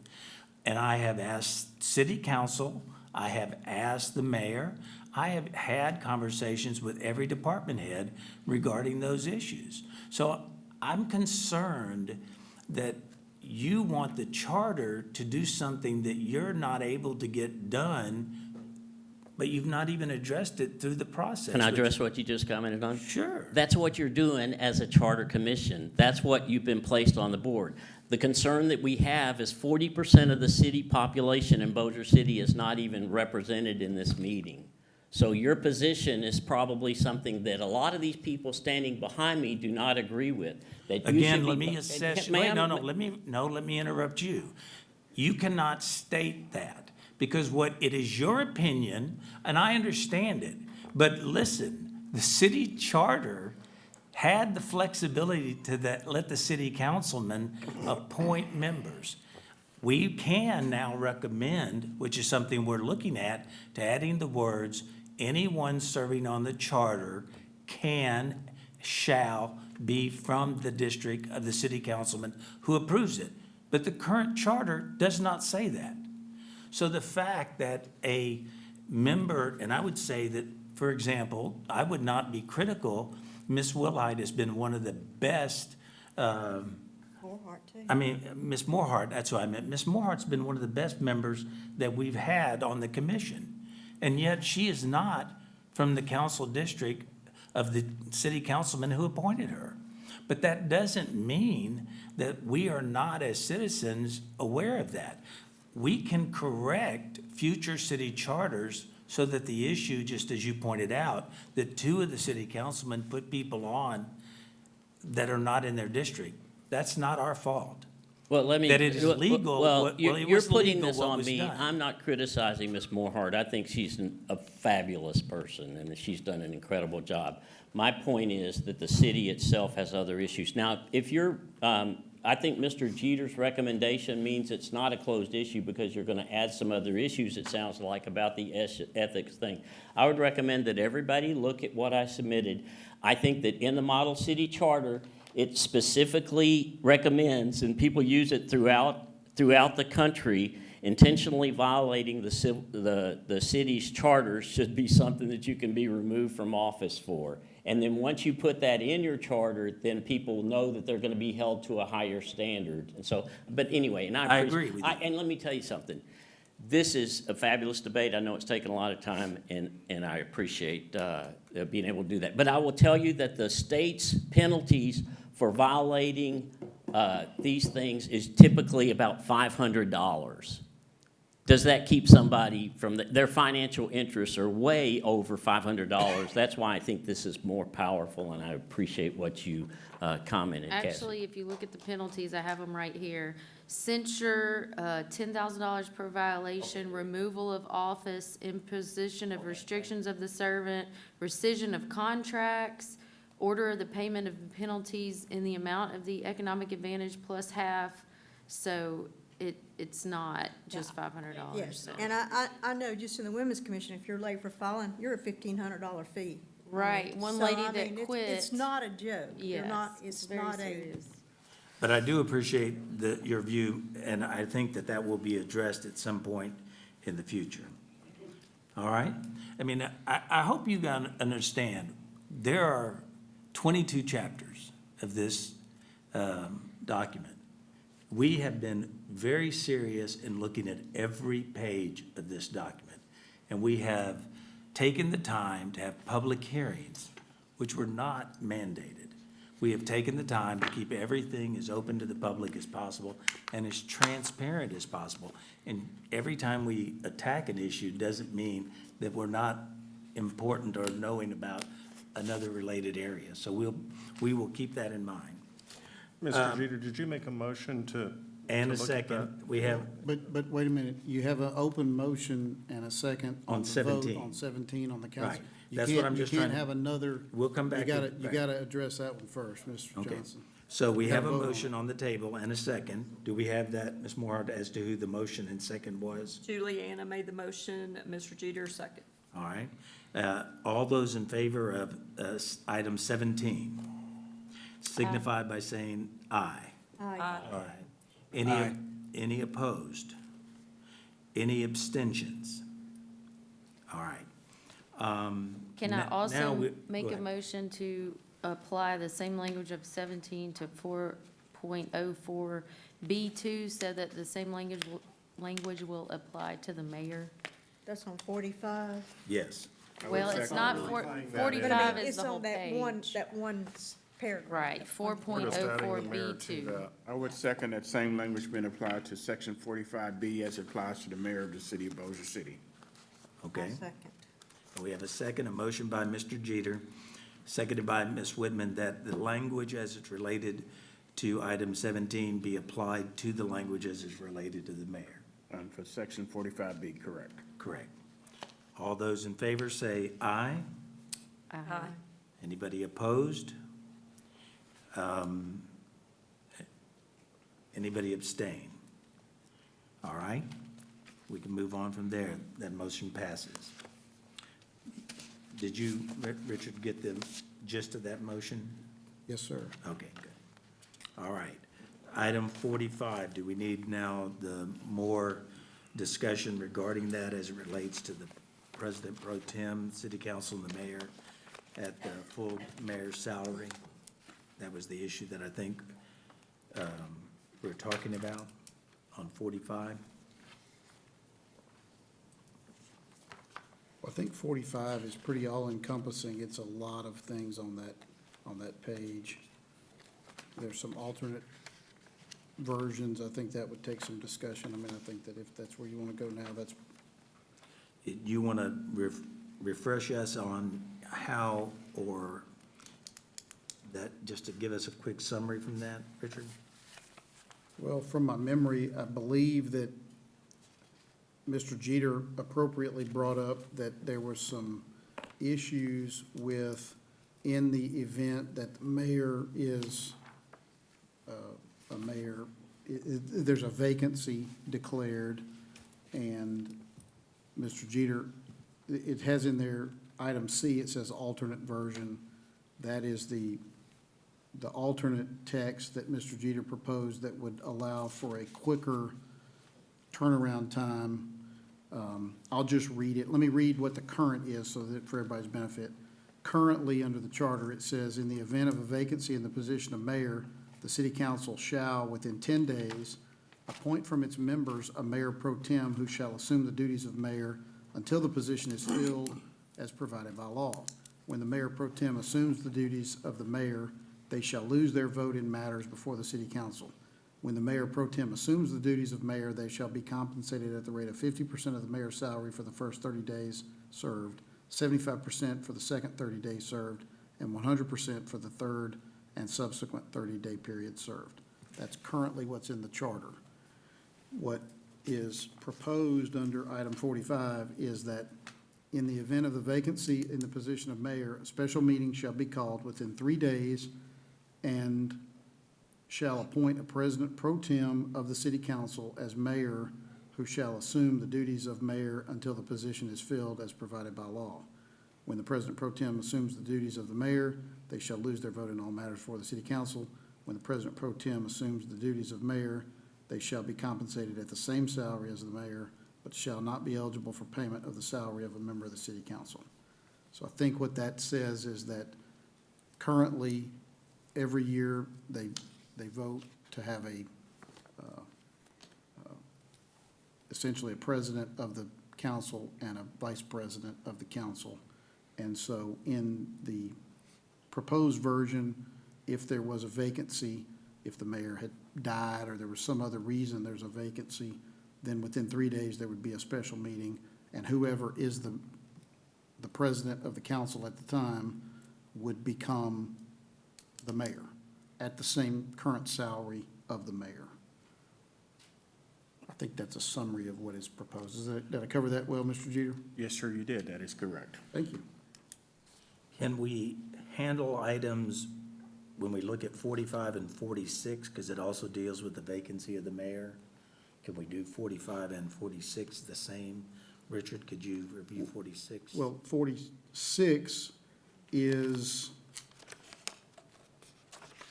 currently, or it says during the temporary absence of the mayor, and it's, a temporary absence is defined as less than 30 days, the mayor may designate the chief administrative officer as a representative by letter filed with the city council clerk. If the mayor is absent for a period in excess of 90 consecutive days, the city council shall determine if a vacancy exists in the office of mayor. The declaration of a vacancy must be sustained by a vote in the affirmative by at least 5 members of the city council.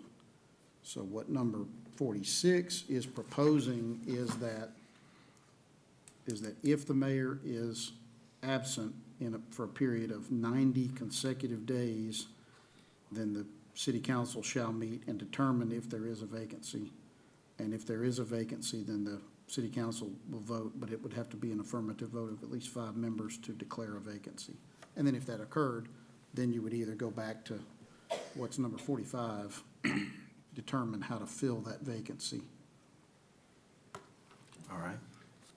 And if we would like to, we could use the current position with our city attorney. Unfortunately, our city attorney has been out of office for an extended period of time. And so if we had a mayor that had a similar circumstances and could not perform the duties of the mayor for a significant period of time, then we must fill that position. So do you all feel comfortable in handling 45 and 46 as one issue? I would suggest that you handle them separately, but it's at We the, can do it. And can I get a motion from anybody regarding issue 45? Go ahead. I move that that on issue number 45, that in the absence and the vacancy of a position of mayor, the special meeting should be called as the language as written in section 45C, the alternative version be accepted by this commission. All right, we have a motion by Mr. Jeter. Do I have a second? Second. Second by Ms. Morehart. Is there any public comment regarding issue edit number 45 regarding the transition for the president pro tem of the city council working as taking over for the mayor? All right, any comments from the members of the commission? All those in favor say aye. Aye. Anyone opposed? Aye. Anyone opposed? Any abstentions? So Preston, we did not have comments from the audience. I did. Yeah, he did. I did. You did? Yes, ma'am. All right, that does 45. Do I get a motion for somebody to talk about, to handle 46, dealing with the vacancy of the mayor? I so move that version edit number 46, as for forfeiture of office provision consistent with city council provisions, be accepted in the language that is written and proposed. All right, I have a motion. Do I have a second? Second. All right, we have a motion and a second. Do we have any comments of the general public regarding the edit 46 regarding vacancy and forfeiture of the office regarding the city council? All right, Regarding the mayor? regarding the mayor as it relates to the city council and the mayor. That's what 46 does, yes. Any general public comments? Any comments from members of the commission? All those in favor of 46 as recommended by the motion, Mr. Jeter, signify by saying aye. Aye. Anyone opposed? Does anyone wish to abstain? All right, you're making headway. we can go to item 19.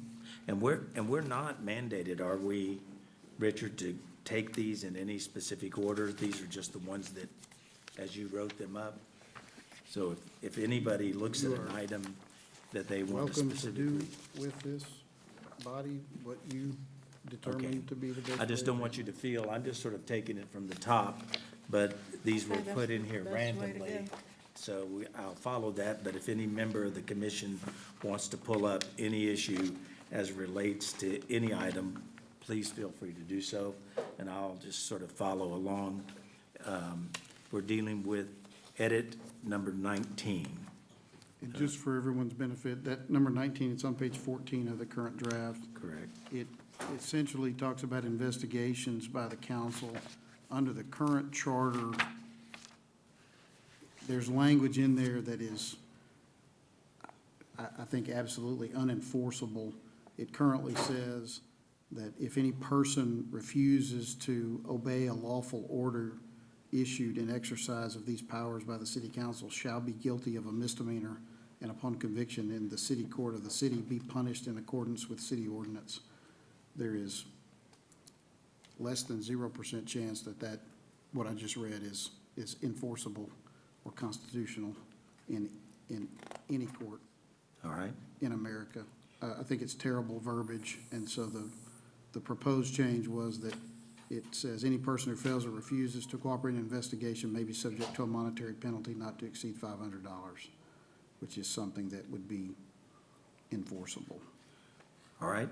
Can I get a motion on edit number 19 from a member of the commission?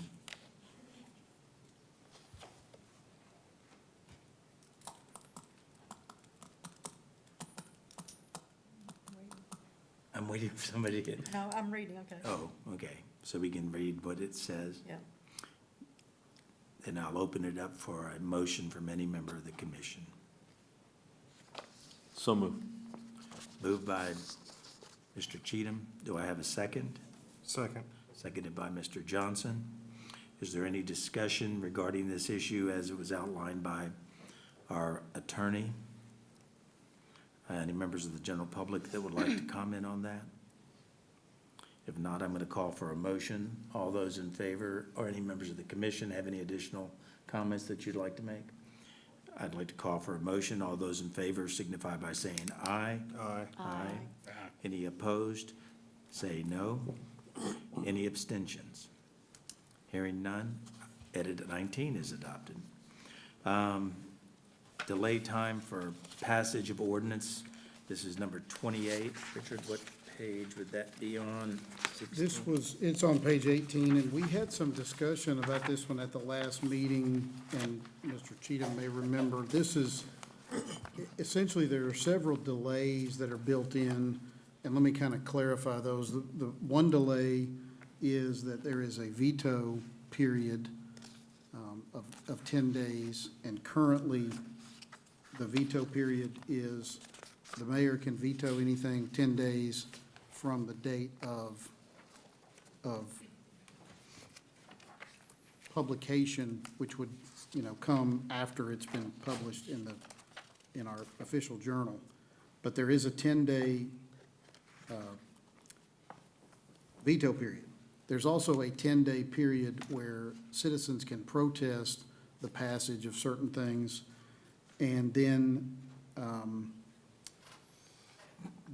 under this one, under section 3.17, currently what we have is, there's two readings on an ordinance, and it has to be introduced on an agenda, then in a public meeting, then another public meeting, generally 2 weeks later, and then if it's adopted under our current structure, because the Bossier Press only publishes 1 day a week, and it happens to be on a Wednesday, because our current schedule for the council is on Tuesdays, there's no way to get that ordinance published the next day because the paper's already been printed. So then there's a whole week delay before publication, and then there's this 10-day period. So we essentially have this 17-day, it's usually 17-day dead period after the adoption of an ordinance. And so what this would contemplate is that it would shorten the period of time from 10 days from publication to 2 days from publication. And it would essentially create, when you have the 10-day veto period, in another proposed change that we'll look at is 10 days, the veto period, and the mayor veto and the citizen veto would begin at adoption, not at publication.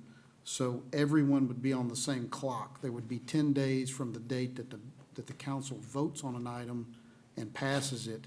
There would be 10 days for anyone to act on that, rather than having these inconsistent periods. So that's the summary of that one. But we got into a discussion at our previous meeting, and part of the confusion was, at least in this version, the correct version is marked out. It's 10 days is marked out from the date of publication, and it's changed to 2 days.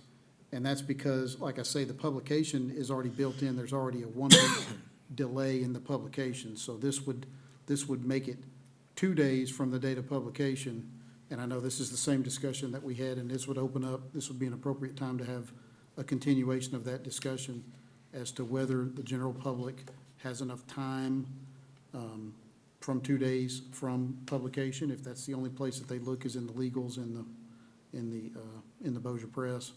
But this just proposes that it makes it consistent that everything is effective 10 days from the date of adoption, not 17 days from the date of adoption. Okay. Any questions of the commissioners of Richard and his explanation as it relates to the edit of item 28? Okay. What is the wishes of the commission regarding 28? We're specifically dealing with 28, section 3.17, is that correct? Correct. That's correct. And here's what I would say is that if the body does nothing, then even if you make the other changes, then there's essentially still going to be a 10-day delay from the date of publication. And because the official journal only publishes once per week, and there's essentially a 7 or 8 day delay built in, then you're going to mandate that every single ordinance has a 17-day delay if you don't change this, so. My question, there's 2 edit 28s on my page. What's the second part of 28? Is that like a 28B?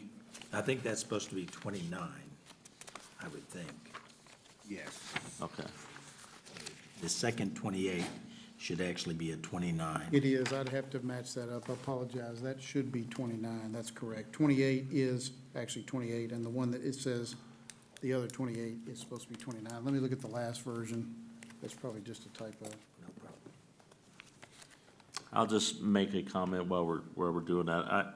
I'm not in favor of 28 or 29. I think we should leave those items as they are.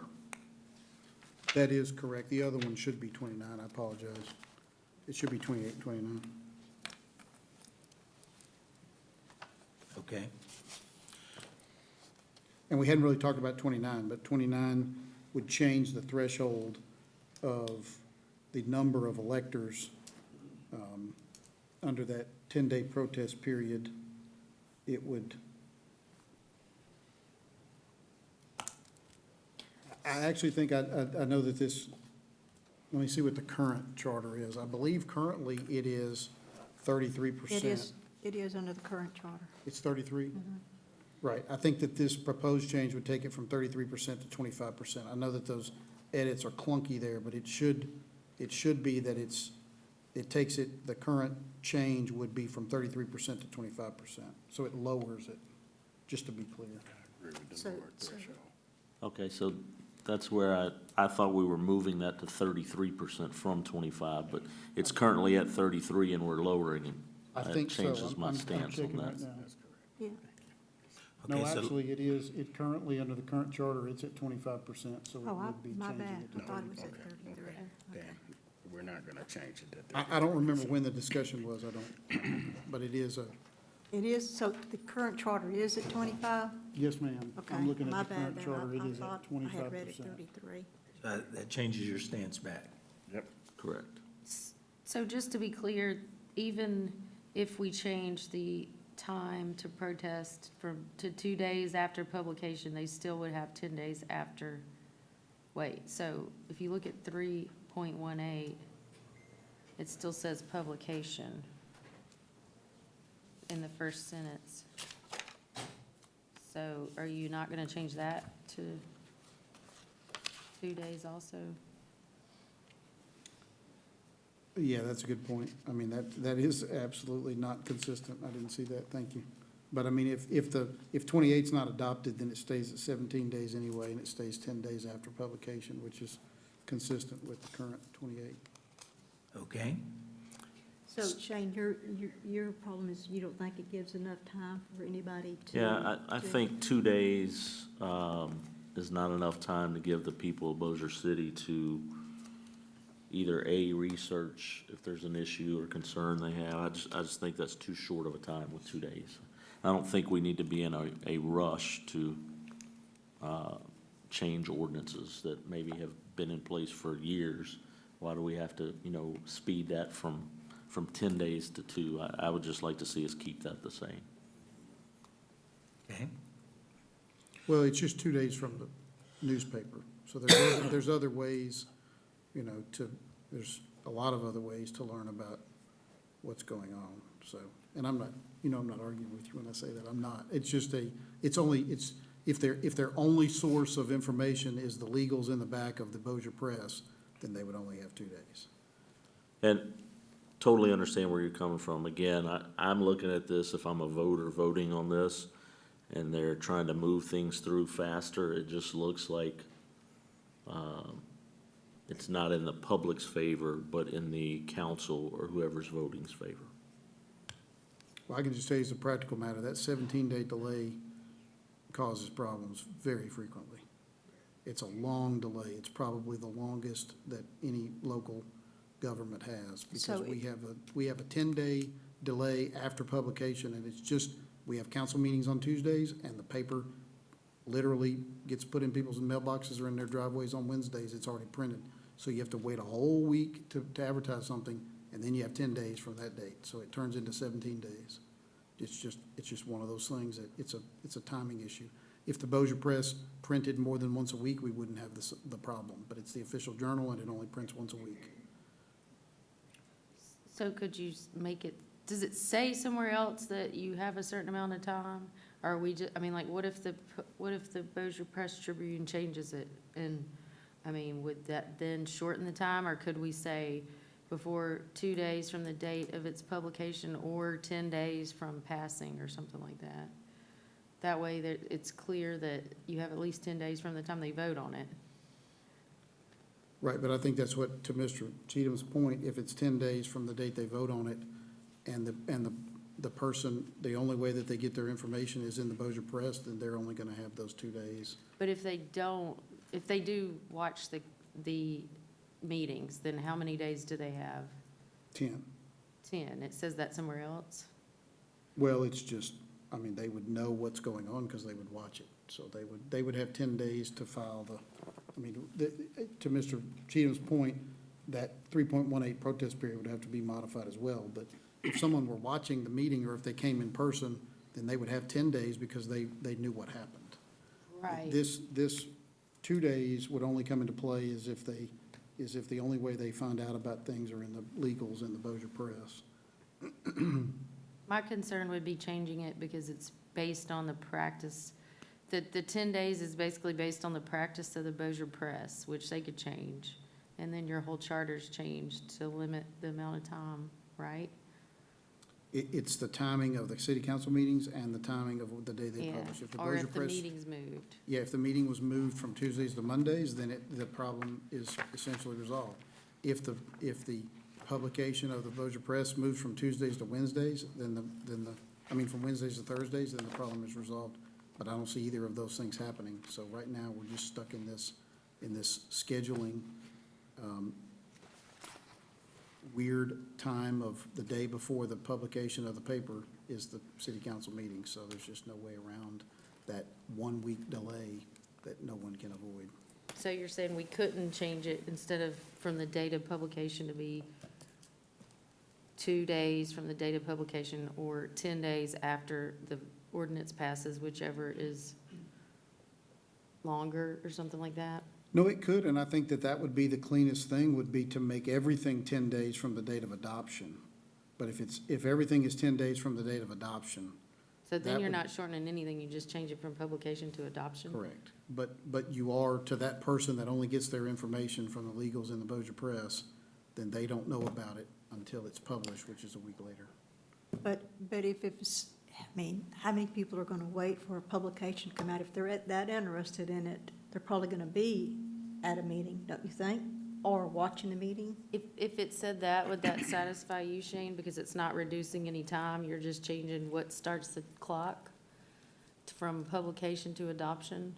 Just because, I mean, honestly, the status of newspapers everywhere kind of fading by the wayside, you know?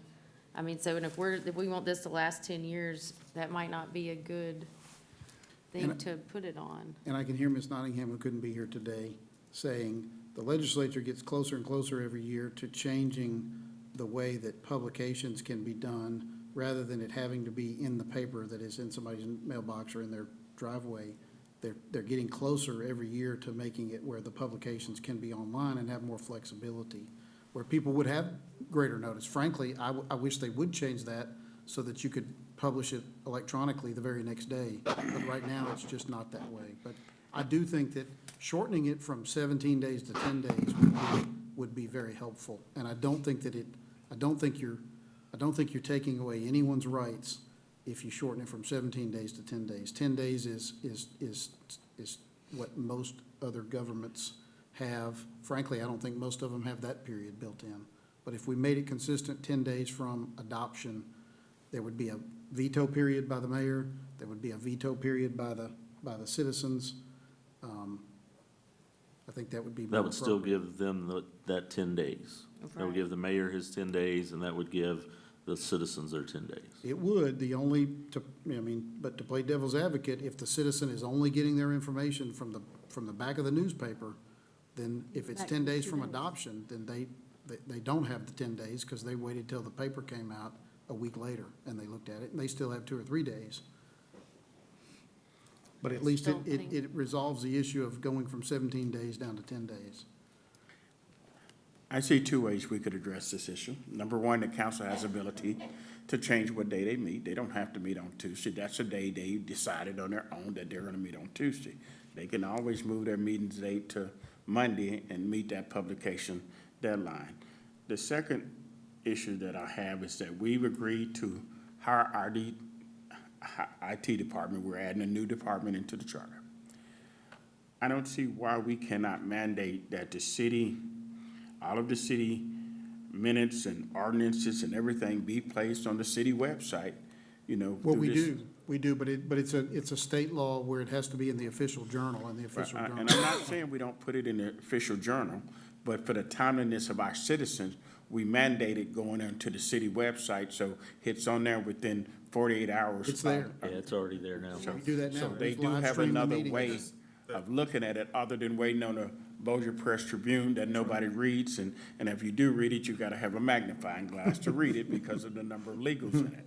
So we need to look at these other alternatives to be able to get the information to our citizen, because And I think that's definitely something the council can do. And they do it now. It is, and I will give them credit and the clerk credit. She'll stay here after city council meetings and post it. Yeah. That same day, everything is up on the website, so within does an it- hour or two. So does the legislation say that we have to adopt things based upon publication? Or can this charter, this local government body, this local constitution dictate how it gets the information to the citizens, and we act on it on that and not wait on the local publication that nobody's reading and you can't read it? Well, you could comply with both, I think. You could, I think we can comply with both, and I think that by changing the words 10 days and from the date of adoption, allows for still keeping the 10 days as it is, plus it still allows for the information to get out on the internet. And third, it allows for that person out there who's only dependent upon the Bossier Press Tribune Is this- for their information to get it. And sure, they may only get that 2 days, but if that's all they're getting, they've got 2 days. I make a motion to make the change, edit number 28, except for to say 10 days from the date of its adoption. I have a motion on the table by Ms. Parks. Do I have a second? Second. Second by Mr. Johnson. Again, I would like to open up to the public, if anybody would like to comment on this change where, again, the language, I think we've debated it, but it's very clear from 10 days from the date of adoption. And therefore, still allowing 10 days for the citizens to have their opportunity for review. Colonel? Yeah, Dave Crockett, 653 Jermaine Drive, Bossier City. I just don't see the compelling nature to take away from the person who doesn't have internet. We know that internet's horrible in parts of Bossier City, so I just think it's a really horrible optic. But anyway, and I would also just make one comment. I think most people are waiting for the term limits. Is there any way that y'all could, since you could do it in any order, would anybody consider doing that discussion first? We can, but let's finish the relationship of this. Again, I don't think we're really changing it as a major aspect because of the fact that the person should be able to watch TV, have internet. He may not have internet, but he definitely has television and radio. There's a lot of ways to get information out other than just the Or it's a Bossier public Press. meeting, they can come in person. Right, and it's a public meeting that when it's adopted. And that, So we that have a- works for some people, but it does not work for hourly wage employees. Individuals that get up and go to work every day, that have to punch a clock, that have to check in, they gotta take off days, should take a baby to the hospital, go to their doctor's appointment. It does not work for hourly wage employees. You know, I would say, you know, if you wanted to work for hourly wage employees, our council needs to change their council meeting to 6 PM in the afternoon, where everyone has the opportunity to attend those meetings.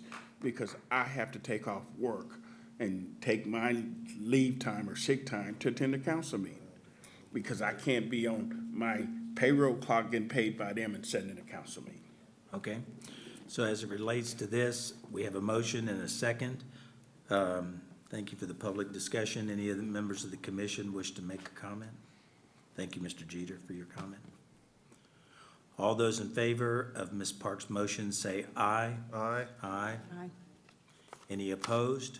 Aye. Nay. One vote against, and any abstentions?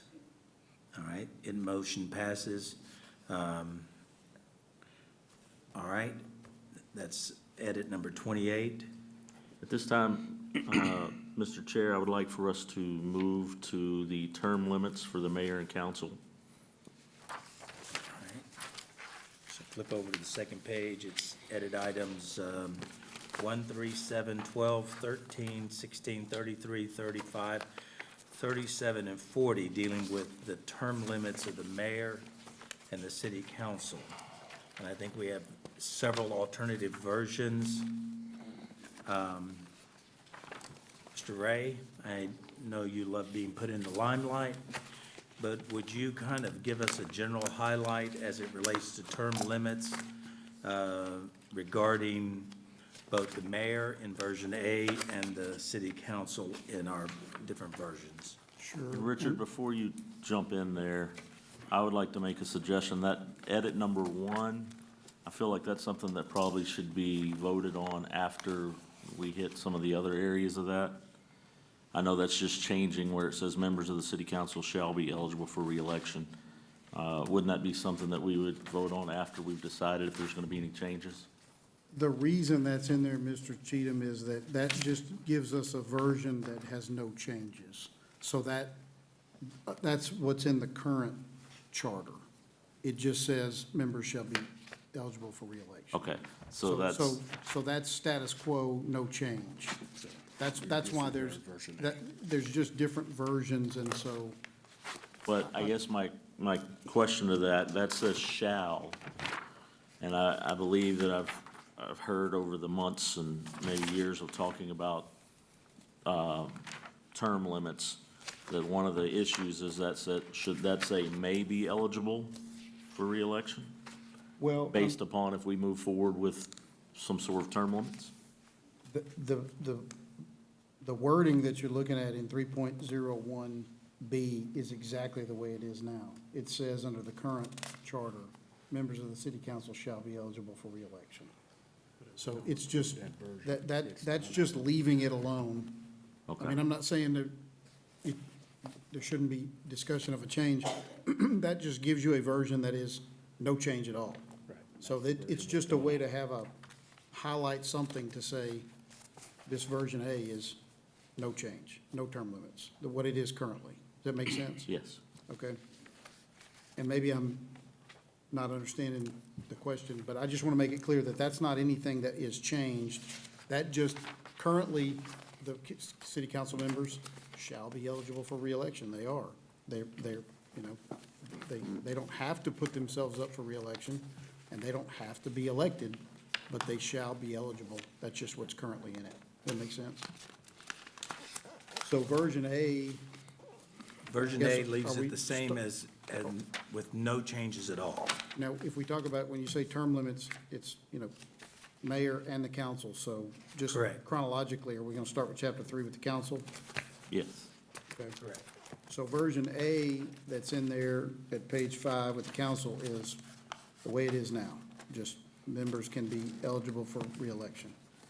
Version B is, and I'm only going to address, I mean, we'll probably need to talk about some of these other edits as far as the at-large districts, but if we're only dealing with the term limit issue, then under version B, it's essentially term limits.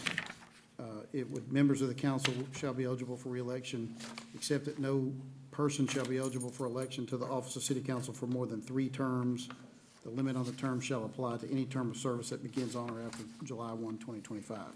So version B would be 3 4-year terms for city council members, but no retroactivity to that. Anyone currently serving or serving in the future would be eligible for 3 terms beginning July 1, 2025. That's version B. Okay. Version C is members of the city council shall be eligible for reelection, except no person shall be eligible for election to the office for more than 3 terms, and said term limit applies to all who have held office past and present. So version C would be term limits of 3 terms, 3 4-year terms, but it would apply to anyone who has held that office, whether they're currently in that office or have held it at any time in the past. So any terms prior to the passage of this, which, if this is on a ballot, it would be in December, it would be effective, assuming the voters adopted it. And there would be no terms beyond that for anyone who's already served. Version D is when we get into 6-year terms for the at-large members without retroactivity.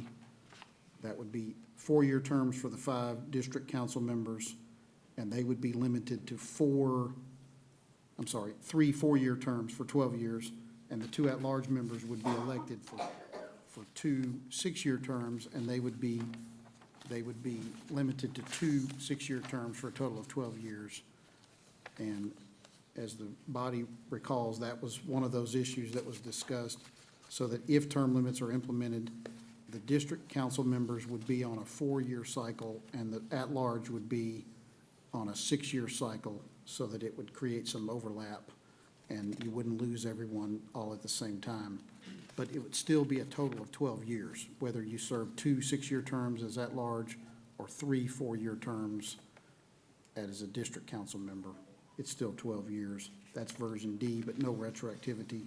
And then version E is 6-year terms for the at-large members with retroactivity, and then, so 12 years at-large, and then 12 years district council members. But let me read the language in E with the retroactivity, just to make sure we're all on the same page. The title says without retroactivity on E, and it should be with. That is Mr. Chairman? correct. That is correct. It should say with on E. Thank you. Okay, I want to make sure everybody's, And that's not, I mean, that's just a, that's all that's right. not anything that's operative. It's just a, Right. but Mr. on E, it is with retroactivity and the 6-year terms for the at-large. I'll be right with you. I'm just making sure Mr. Ray has gotten his opportunity to explain it to everybody, that they understand all the different versions that are available. Okay? Now, Yeah, Mr. and I'm trying to read, I mean, I'm looking at E, Right, does because of the the, 6-year terms, I'm sorry, Mr. Chairman, if I could just finish No, go this ahead. thought, because it looks like currently, the way this is worded, for the district council members, it says limit shall apply to all who have served past and present.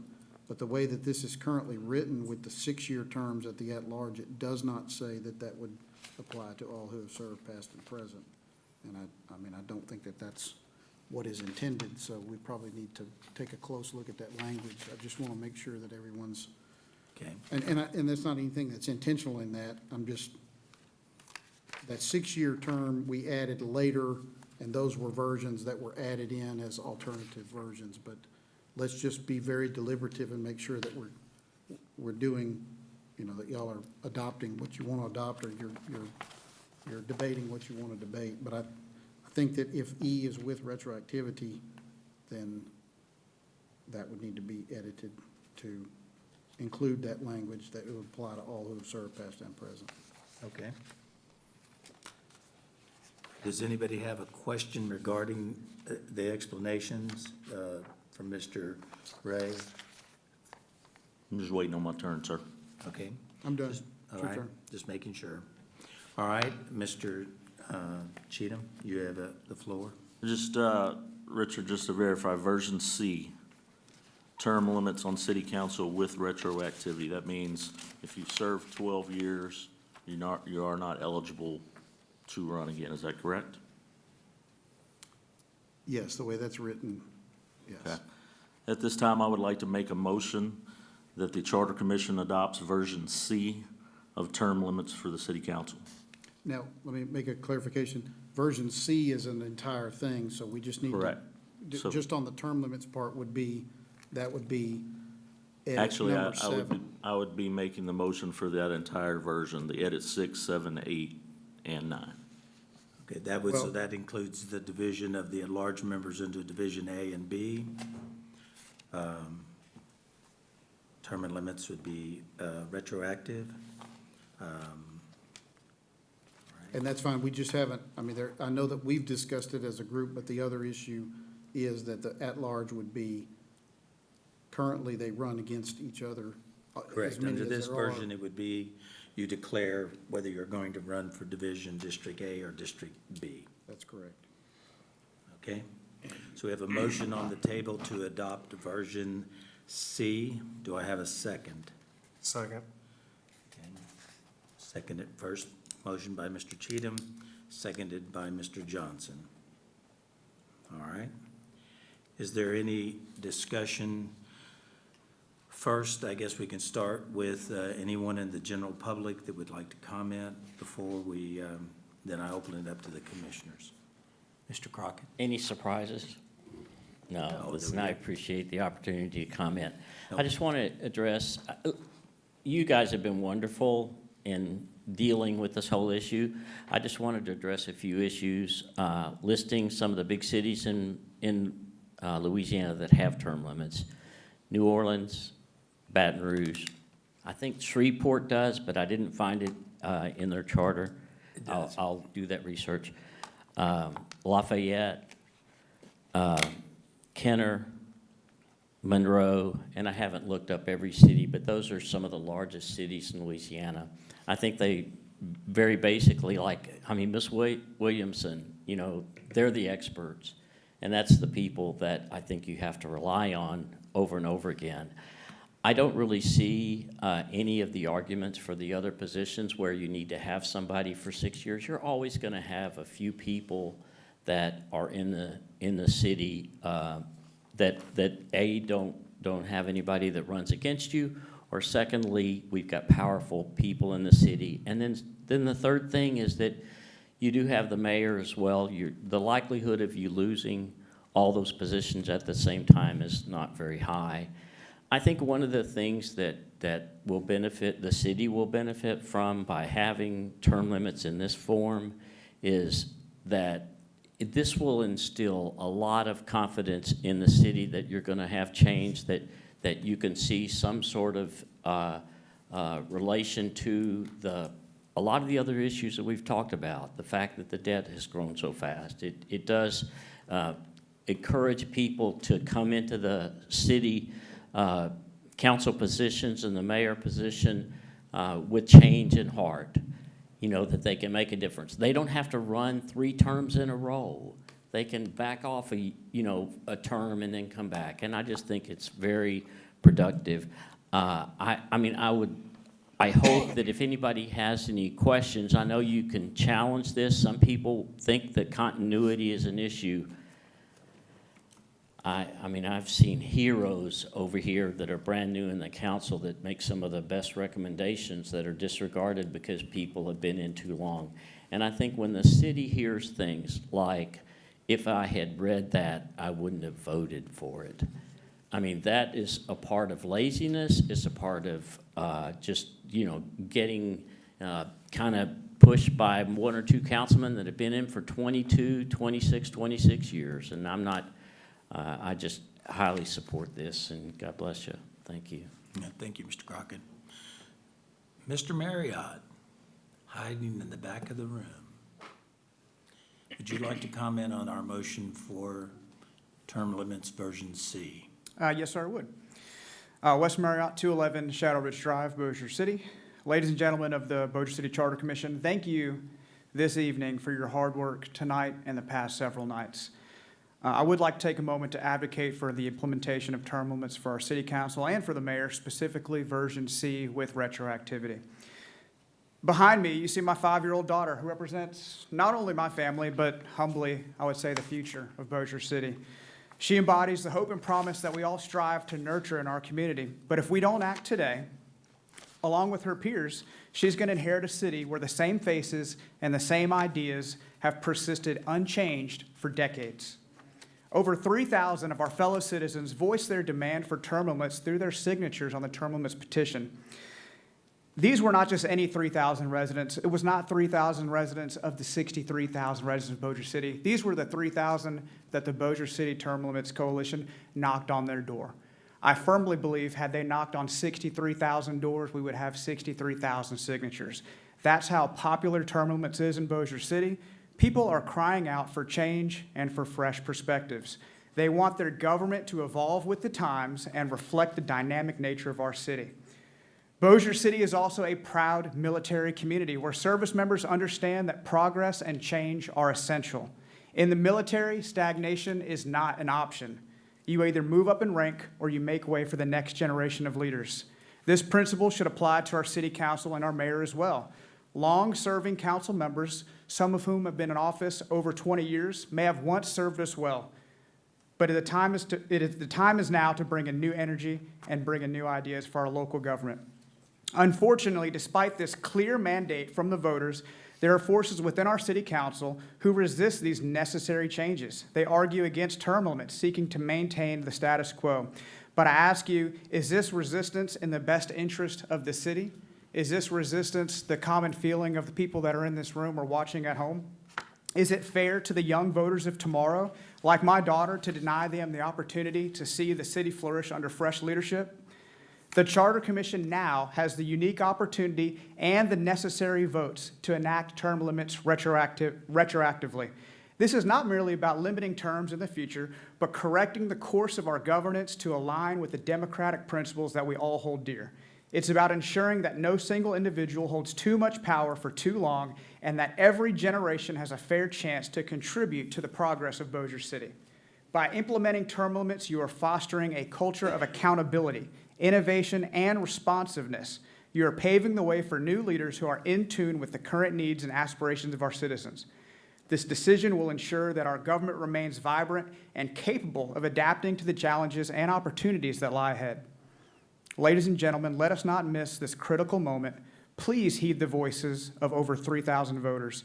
Let's honor the spirit of progress and renewal that defines our military community, and let us ensure that when my daughter reaches the age to vote, she will see a city council and mayor that are diverse, dynamic, and dedicated to the betterment of Bossier City. Adopt term limits version C. Thank you. Mr. Marriott? And Mr. Marriott, I think we have a question from one of the commissioners. I think basically what you're asking of your city council and charter is simply to put our personal opinions aside and just simply vote to give this vote to the citizens of this city. I think that's what we're asking, or just simply to put our opinions aside and trust the voters to do what they want to do with this. And I hope we do that for you tonight. I couldn't have said it better myself. Thank you. All right. Any other public comments?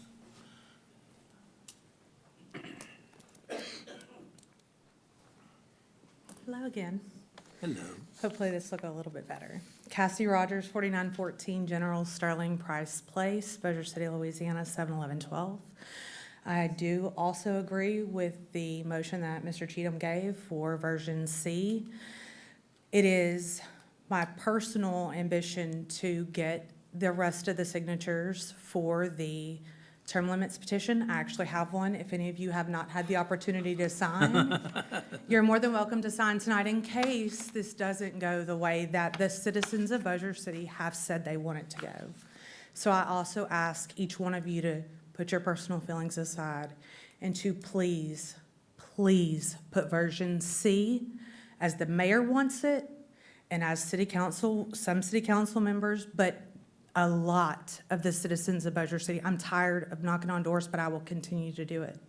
Because if we do not enact it now, we will enact it, because I'm telling you, there are some citizens that won't take this any longer. And I would rather the rest of the items that you guys are working so hard on to go through, because what the citizens really want has been given to us by you guys. And I would really appreciate you guys, each of one of you, to put your personal feelings aside or to go with your personal feelings and vote for version C, please. Okay. Thank you very much. Anybody else that would like to make a comment? If not, I'd like to go ahead and turn it over to the members of the commission. We have a motion and a second on the table.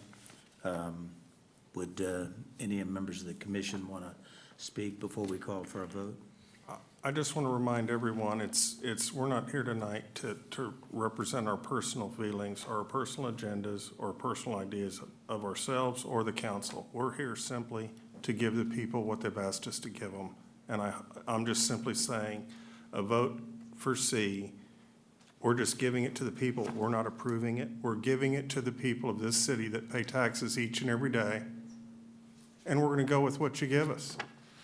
You're the ones, it's what it's about. It's about the citizens. So I hope we vote that way tonight. Okay. I Anyone have else? a question. Mr. Jeter?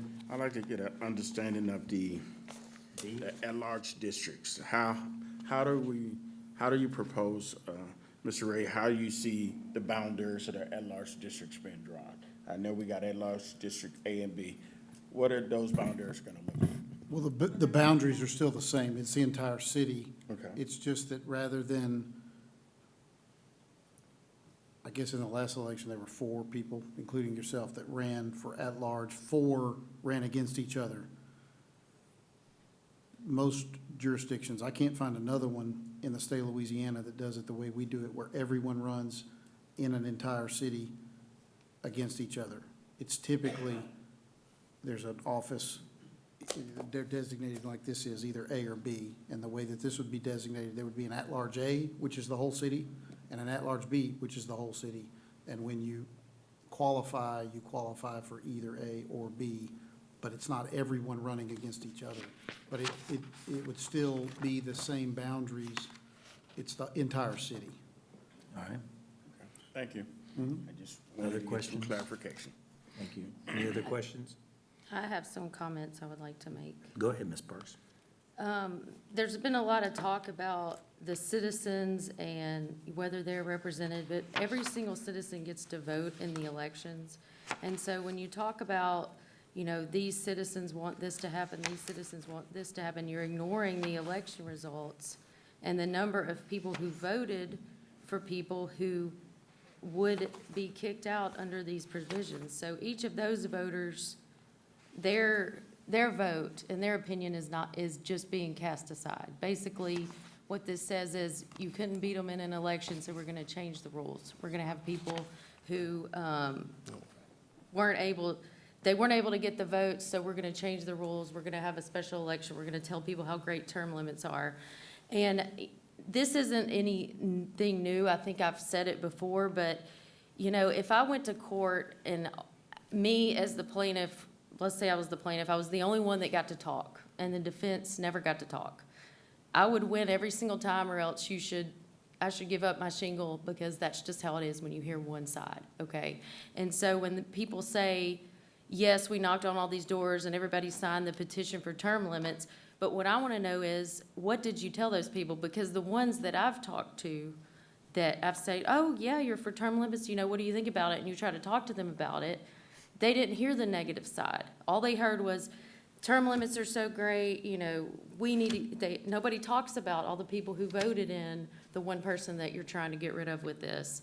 And so I don't feel like that the people who've signed the petition have been educated on the pros and cons of term limits. I think they've only been told the pros, which is the same as, like I said, if I went to court and I was the only one who got to talk, I'd win every time.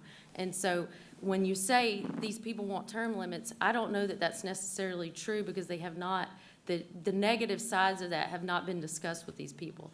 And so I take that with a grain of salt. I have people I know who've signed it. When I ask them, they say, well, he was just a nice guy and he came to my door, you know, and so I just signed it, you know, I was kind of busy. Well, how do you feel about term limits? Do you feel really strongly about that? No, the people who feel strongly about it, it's a personal thing against one certain person, and I don't think that laws need to be made based on personal things. It's like another thing that we say is, bad facts make bad law. You don't want to change the law because you had one situation where the result was not as you would want it to be, because then you have bad law based on this one situation. You don't let the facts dictate the law. You have to look at the big picture and what's best. And so every time someone is up for election, those voters are given the opportunity to vote on term limits and vote them out.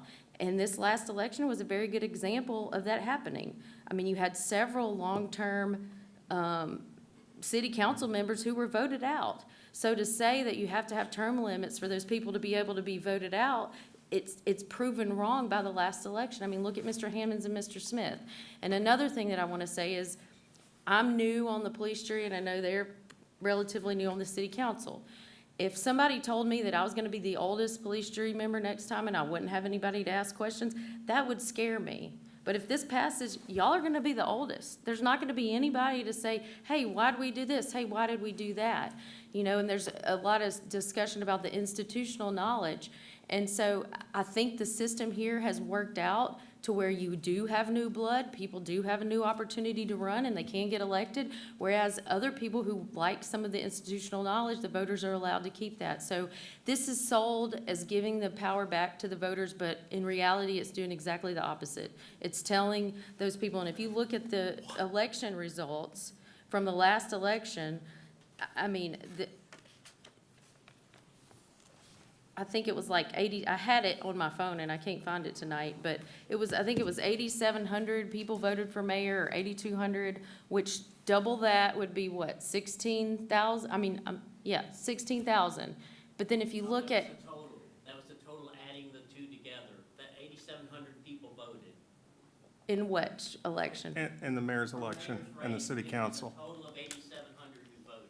8,700 individuals voted. So if each of those people had voted twice, as they could have in the at-large election for the city council members, you should have had 16,000 votes cast. There were not nearly that many votes cast. So a bunch of people just voted on one person. And so if you take that into consideration and you look at the actual number of voters estimated by the fact that they're probably everybody that voted for mayor, David Montgomery got a lot higher percentage if you look at that way. If you consider the actual number of voters and the number of people that voted for him. So whether you like him, whether you agree with him or not, that's a lot of voters. That's a big percentage of the people that voted that wanted to keep him there. And so whether you like him or not, that's what the majority chose.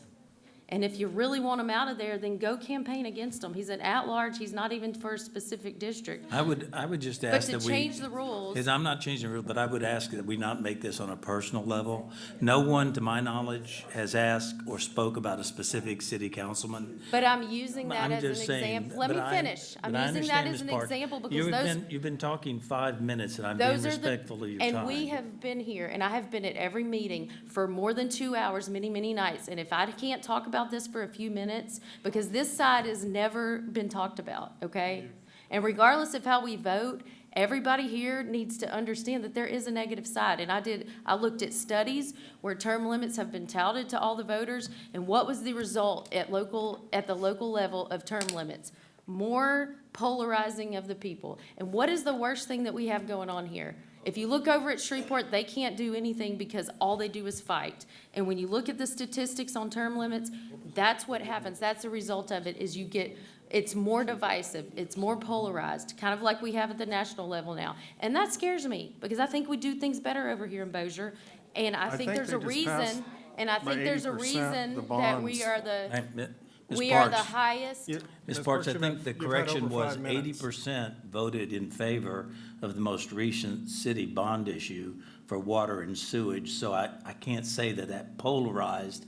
The mayor of Shreveport has done a great job in talking about that, so. Excuse you me, but can't I just- have sat here and listened to every single one of you and every single one of you I'm this just saying entire that you time. can't say And it you're interrupting polarizes me because you everything, don't Ms. like what I'm saying. No, Ms. If I Ms. was saying the Parks. side of you, Ms. you would Parks, not be you interrupting can- me with the I'm- 5-minute you limit, can't- okay? I know, but you can't say it polarizes everybody when it doesn't. Let me tell you this, when they decided to build the convention center in Shreveport and they decided to build the one in Bossier, guess which one got built in 2 years and which one took 15? That's the kind of thing I'm talking about. The reason that we can do things here in Bossier is because we are not polarized like they are in other cities. That's the reason. You can say that the parish doesn't have anything to do with the city, but that is not correct. If the city wasn't doing well, the parish wouldn't be doing well, and the parish is the fastest growing parish north of I-10, okay? So you have most of the people from South Bossier who want the term limits. However, they got Excuse me, everybody in the crowd, please be quiet and give respect to the speaker. 2 new people were voted in by South Bossier. You have 2 people on there, 2 great representatives representing you, okay? And you're saying that's not good enough, we want to take over more of these seats. And I don't mean to make it personal by naming a person. I'm doing that simply to show the numbers and the result of the numbers and the fact that every single one of those people who voted on one specific person in this last election are being told that their vote isn't good enough, they aren't smart enough to vote how they want, and so we need to change the rules to where they are not allowed to vote on that person anymore. So don't say that you're giving the power back to the people, you're taking it away from the people. It's more polarizing, you're not gonna have the institutional knowledge. When you look, I believe Mr. Crockett said, well, you have great people who work here at the city. That's correct, but those people aren't elected. You want the people in power who are the people that you were elected and you have the power to get rid of, not the people who are here because they're the only ones that know how to keep it running, okay? And I've seen that firsthand, behind the scenes, on the level, the council level. So if you want to vote for term limits, I understand everybody made up their minds a long time ago, but nobody has talked about the negative side. Nobody has talked about all the people's votes that you are taking away, and nobody's talked about the fact that every single time that there's an election, each voter gets to vote on whether they want to vote on they want to term limit the person or they want to vote on the new person. And so to say that you don't get to vote on term limits at every single election is simply not true.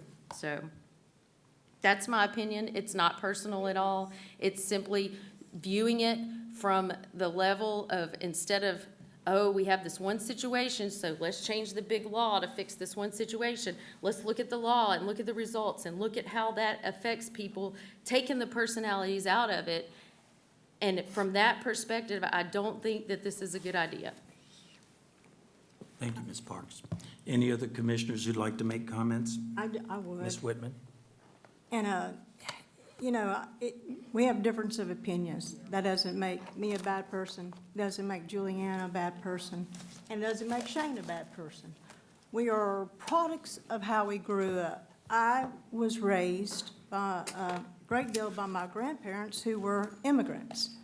I was taught to love this country because they were here. They know what it was like when they left. And the power that we have is our vote. I believe that with the bottom of my heart, that is our power, and that is my right and your right. I, quite frankly, have seen enough the last few weeks of what's going on in our country and government trying to control who you can vote for and who you can't vote for. I've had enough. So I am a no vote on term limits because I think, Preston, you ended the last meeting we had really well. Mr. Crockett had a comment to make about, the contracts and the city council, and you answered him by saying, if you don't like your city councilman, vote him out. That's how you end it. And that's how I see it, is if you feel like your city councilman is not, representing you, your mayor is not representing you, then vote them out. Find somebody to run. Find somebody that cares about the city, because I love this city with all my heart. I was born here, raised here, never left this city because I love this community. We are blessed to live in this community. But from the bottom of my heart, I do not feel like this empowers the people of the city. I feel like it takes away your power. I've said before, I know of no other place where if you're in business, you've done a great job, all of a sudden at year 13, you're going to be corrupt, you got to go. You either walk in day one with personal integrity, or you never had it to start with. And so, like I said, I don't find this empowers anybody. I think it takes away. It takes away my vote. It takes away your vote if there's somebody there you really want to vote for. Like I said, it doesn't make me bad, doesn't make Shane bad because he feels we just have difference of opinions from the way we were raised and what we see. So I don't think we want to vilify anybody. I mean, I think that's wrong. All the mumbling and stuff. Everybody has a right to their opinion, but that's just my opinion. That's how I see it. That's how I was raised, with the importance of the vote. And so that's how I will be a no, but I want you to understand why I'm a no. Understand. Let's go ahead and vote on this, and like I said, I hope the people get to choose whether they vote yes or whether they vote no. In every The election, people they have get to choose. absolutely the right to vote on this. So I guess, so you are calling for the question. We have a motion to call for the question. All those in favor of calling for the question signify by saying aye. Why would we need to do that? I've already made a motion in a Well, we got second. a motion. He's just saying, let's go ahead and vote. So are we voting, or are we We can voting vote, on my yeah. motion? Yes. Yes, he's saying go ahead and vote. Wait a minute. These words have meaning. If you're calling the question, that takes a 2/3 majority to No, stop the debate. he's saying, he just said he wants to vote. I'm trying to ask, You just said there's a motion I'm to call asking the the question. question, was he wanting to call for the question? I'm not answering for Mr. Johnson. And if you're saying it's gonna call for a 2/3 vote, I think Mr. Johnson will have to answer for himself. He's just saying a second ago, I just want us to vote. I didn't hear Yeah, him say anything. I heard you say we Yeah, have a motion to no, call for the no. question. I want to vote. Well, there's a motion and a second on the table. We've had public Option opinion. C. We've had commissioner's opinion. At this time, we should vote. All right. We can vote. Would you like it to be a roll call vote? Yes. All right. All those in favor of Mr. Cheatham's motion, which would be to adopt version C, signify by saying aye. Aye. Well, I'm we gonna, do I'm gonna roll call by a call. roll call vote. Good, you're getting ahead of me. All right, Wasting I know time you're on doing good. purpose. So, Mr. Cheatham, Aye. all right, Mr. Jeter, Aye. Mr. Johnson, Aye. Ms. Morehart, No. Ms. Parks, No. Ms. Sumis, Absent. Ms. Whitman? No. Mr. Wilhite, Ms. Wilhite, sorry. Ms. Wilhite, Lisa Wilhite? Absent. Mr. Friedli? Yes. The motion passes 4-3. All right? We can now, I assume you want to talk about the term limits for the mayor? Yes. Mr. Cheatham? Do you have a recommendation on that version? A, B, C? I believe C is, C, the same version as,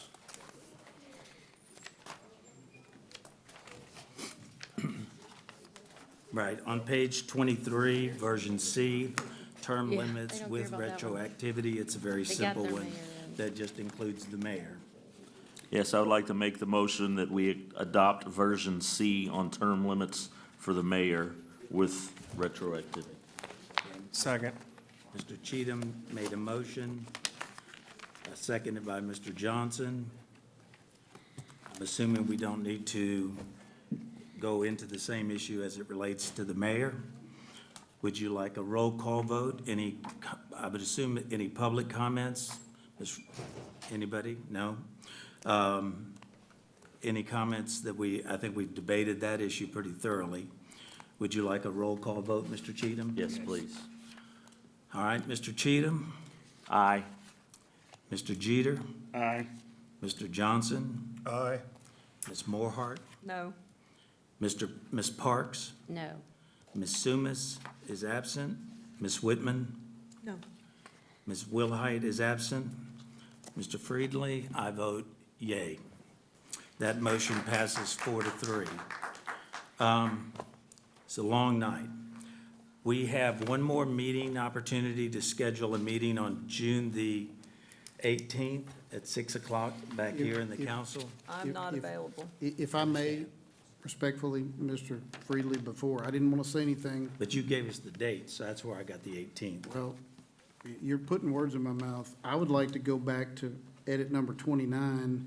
We passed 28 about the 10 days, and then before we could get to 29 and clear that up, we jumped into this term limits discussion, and I Okay. didn't want to be accused of derailing anything, so I didn't say anything. But if we don't address 29 like we did 28, then we didn't do any good with all that time that we spent on 28. 28. And so on 29, if it's currently at 25%, which I understand, I'm not taking a position on it one way or the other, but we need to address the issue of the threshold. But I would just ask that if there was a motion made on 3.17 about 10 days from the adoption, then as was pointed out in 3.18, if that is not changed to adoption from publication, then we still haven't done anything and we still have a 17-day layover. Richard, is that the only thing that needs to be changed for that to be correct, is, instead of publication, make that adoption? Yes, and then the threshold issue needs to be addressed, but Yeah, that's the I only was definitely change. not gonna make a motion myself on the threshold, since it's at 25%, raising that was not something I was in favor of. However, I would make a motion that we change publication to adoption as edit number 29, and that being the only edit to that paragraph. Motion by Mr. Cheatham. Do I have a second? Second. Seconded by Mr. Johnson. This just changes the one word, correct, Richard, to That's correct. adoption? Yeah, it makes it But leaves us at the consistent with what- 25% level or the, Correct, but it makes it consistent with what you did on 28, changing it from publication to all adoption. those in favor say aye. Aye. Anybody opposed? Sorry. Can I ask a question, please? Sir, go ahead. So my question in regards to this, and I mentioned it briefly about placing the ordinances or anything on the city website within 72 hours, and it says that we're currently doing that. And I want to make sure. So when we make this change to adoption, that's going to include not having to wait on the city journal, the official journal of the city, that we'll be able to do that based upon the information getting to the public in a timely manner. And is there any? Assuming, right, you're asking whether or not the city will put it on the internet I and want to city s- website I want the city, ASAP? I want it to be mandatory that the city place all information on the city website. Right. I think that's being done, but Mr. Ray, is that correct? That when they make a change like that, it's put on the city website? It is, yes. Okay. It's all put up within hours of the meeting. But- And the meetings are live streamed. I mean, the biggest issue I would see is that someone would need the information. If they have the internet, then they could have watched the meeting live and had the information. They don't need to wait till after the meeting until it's posted and read it. But they could, or they could go back and watch it. But this, again, is just, it takes us from 17 days to 10 days, which is more reasonable. Okay. Does that answer your question, Mr. Jeter? Now, we've already passed that one, number 28, correct? Right, yes. And the only thing we're looking to do here on 29 is change the very first sentence, if during the 10 days following adoption Correct. of any ordinance passed. Yeah, Correct. just the word. Correct. That way, there's not inconsistency where the protest period is 10 days from publication. Right. Meaning there's this extra time, because it could be that the law goes into effect and then you'd have this extra time. I just want to make sure it's all consistent. And to Mr. Jeter's question there, we could, probably at the next meeting, since I have a feeling everybody's ready to call it a night, if he wants to add to make it mandatory that it's posted online, I know we are already doing that, but if we put something in charter, that's something that we could ask to be put in the charters, that it's mandatory that any public meetings are posted to the Bossier City website. Is that kind of what you were asking for? I would prefer to get my information from the website rather than the Bossier Press Tribune, so. So maybe by next meeting, Richard, you could see where maybe that would fit in and see if that's an option that everybody on the Okay. commission would be interested in? Saying that it's gotta be posted Yeah, within that, 48 that it's gotta be hours. posted, Within, I said 72 hours. yeah, within 72 hours of adoption. Okay. So now we've just got to vote on number 29, correct? Does anybody in the public want to comment about number 29? Well, can we vote on it until he gets, Well, he's talking about something Yeah, separate. that's gonna go in a separate, so all we're doing on 29 is changing that so then one you're word. gonna add the Just the one verbiage word. later? Later about Correct, the, Richard? It's somewhere, it's probably gonna be in a different section Richard, altogether. we're just So right changing the here, one we're word and voting on voting number 29. 29. Yeah, just wanna to be remove consistent. Publication and put adoption. We may put it Right. in But the then- IT department or someplace, but I think it Okay. needs to be in there. I think the citizens of the city needs an alternative to get their information other than the Bossier Press Tribune. Because I know many of the senior citizens, even if they get it, they can't read it. And nothing against them, it's just, you got all these legal notices, and my vision is not that bad, but I have a hard time reading them. all right. A motion by Mr. Cheatham, seconded by Mr. Johnson, sorry. Yeah. Mr. Johnson, all those in favor say aye. Aye. Aye. Any opposed? Anyone wish to abstain? All right. Does that help clarify that? Now, thank you. the That only way- thing left is we do have one more meeting set for the 18th, correct? I'm not available on the Okay. 18th. All right. We All right. can't, Juliana is not we either. can't move forward Vacation without Bible School. her notes, so we. Well, that's- the question that's a no-go. this will be back to, I'll have to ask, and I know Amanda's not here, but we were kind of restricted on our dates, aren't we, Richard, as to when we can meet here? Yeah, it has to be the dates that the city council has a meeting, which would be, we have June the 18th. The reason today is available is because the MPC had a meeting in here, so they don't do the construction on those days. Okay. So, Richard, I have one more question while we're looking at dates. What is the date that we've got to have all of this ready so that it can be on the December ballot? from memory, I think the deadline to get on the bond commission is August the 17th. And so, again, that 17-day layover period creates a big problem. That's why I'm trying to address it. But The bond commission deadline is August the 17 20th. days. That is for the December 7th election. And so,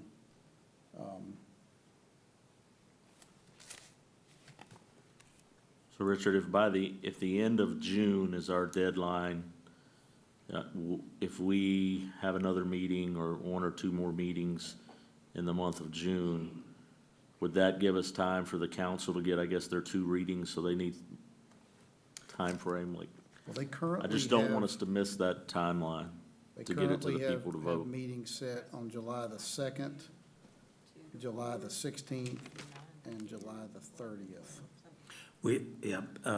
Now, we don't, if we have the availability on the 18th, we don't have to wait till 6 o'clock in the evening.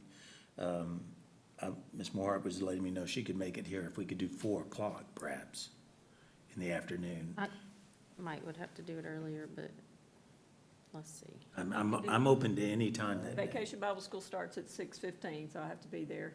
Right, That night, you're talking about? it's 6:15 that night. What about a morning meet? I can do I morning. could definitely do morning, but Okay, Let's do it, let's I have to be somewhere at 6. that Morning. night. make that one a 9 AM. 9 AM on the 18th, and hopefully that will Oh. have a good 3 I hours. can do, that's a Tuesday. I can do Tuesday, the 9 18th. a.m. Tuesday, the 18th, 9 a.m. Otherwise, I wasn't gonna be available either, but I can do 9 I'll be a.m. in Alexandria, That's too bad.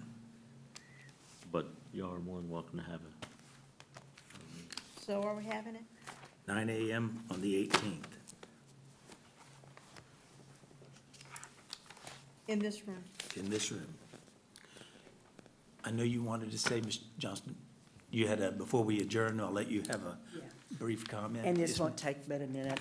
My name is Ruth Hope Johnston. I'm here with, representing the Neighborly Association of Old Green Acres Neighborhood. And I have a comment to make. It's a pro-Bossier City Police comment. I want to say thanks to each of you for agreeing to be on this body. I think it's very important work, so thanks for your time and all your efforts. One of the greatest assets of our city is the Bossier City Police Department, period. Our neighborhood recently had the opportunity to see their work up close. What we saw was their professionalism, their bravery, their skill, their heroism, and most importantly, their teamwork, the kind that comes with training and leadership. They are exceptional. We're asking this body to address the need for a framework ensuring our men and women in law enforcement are paid salaries commensurate with the job that they do, their skill in doing it, and the risk they assume in doing their job every day. The charter and commission preclude any endeavor to set salaries for any city positions, and rightly so. That's not what this is about. The goal here, well, let me just say this. We can't continue to do the same old thing and expect a different result for the men and women of Bossier City Police Department. We propose creating a budgetary framework that allows for annual comparative review of the salaries of the Bossier City Police Department against the state of Louisiana median range for police compensation, to create an actionable plan to advance the Bossier City Department toward that goal. The Bossier City Police Department currently ranks last in compensation compared against other municipalities' pay across the state for police work. We think you'll agree that this is simply unacceptable, and it creates insurmountable disadvantages in both retention and recruitment. It will take money to advance salaries toward that median range. The Riverboat Gaming Trust Fund, which is used for current year expenditures, has been a source of funding for Bossier Educational Excellence, the city, police jury, sheriff's office, the Bossier Economic Development, and new roadways and construction. In approximately 18 months, our community will no doubt enjoy increased revenue through the trust with the opening of the city's newest casino. Is there an opportunity to reallocate distribution to include our police department for a percentage share in the revenue stream? What other options exist? It's obvious what happens when we leave police department compensation packages to the whims of chance. It leaves us where we are now, dead last. leaving one of our greatest assets at risk. There is no new roadway, no new construction, and certainly no new statue that is as important to the citizens of Bossier as the continued excellence and staffing of the Bossier City Police Department. Now is the time to create that framework with quantifiable benchmarks that will allow for compensation commensurate with the job they do every day. Thank you very much. Thank you, Ms. Absolutely, Johnston. thank you. Great words. Right. And I do know that the city is trying to finish up a compensation study that would help us get information on that. It's a concern of ours, too. I think it's a big concern of ours.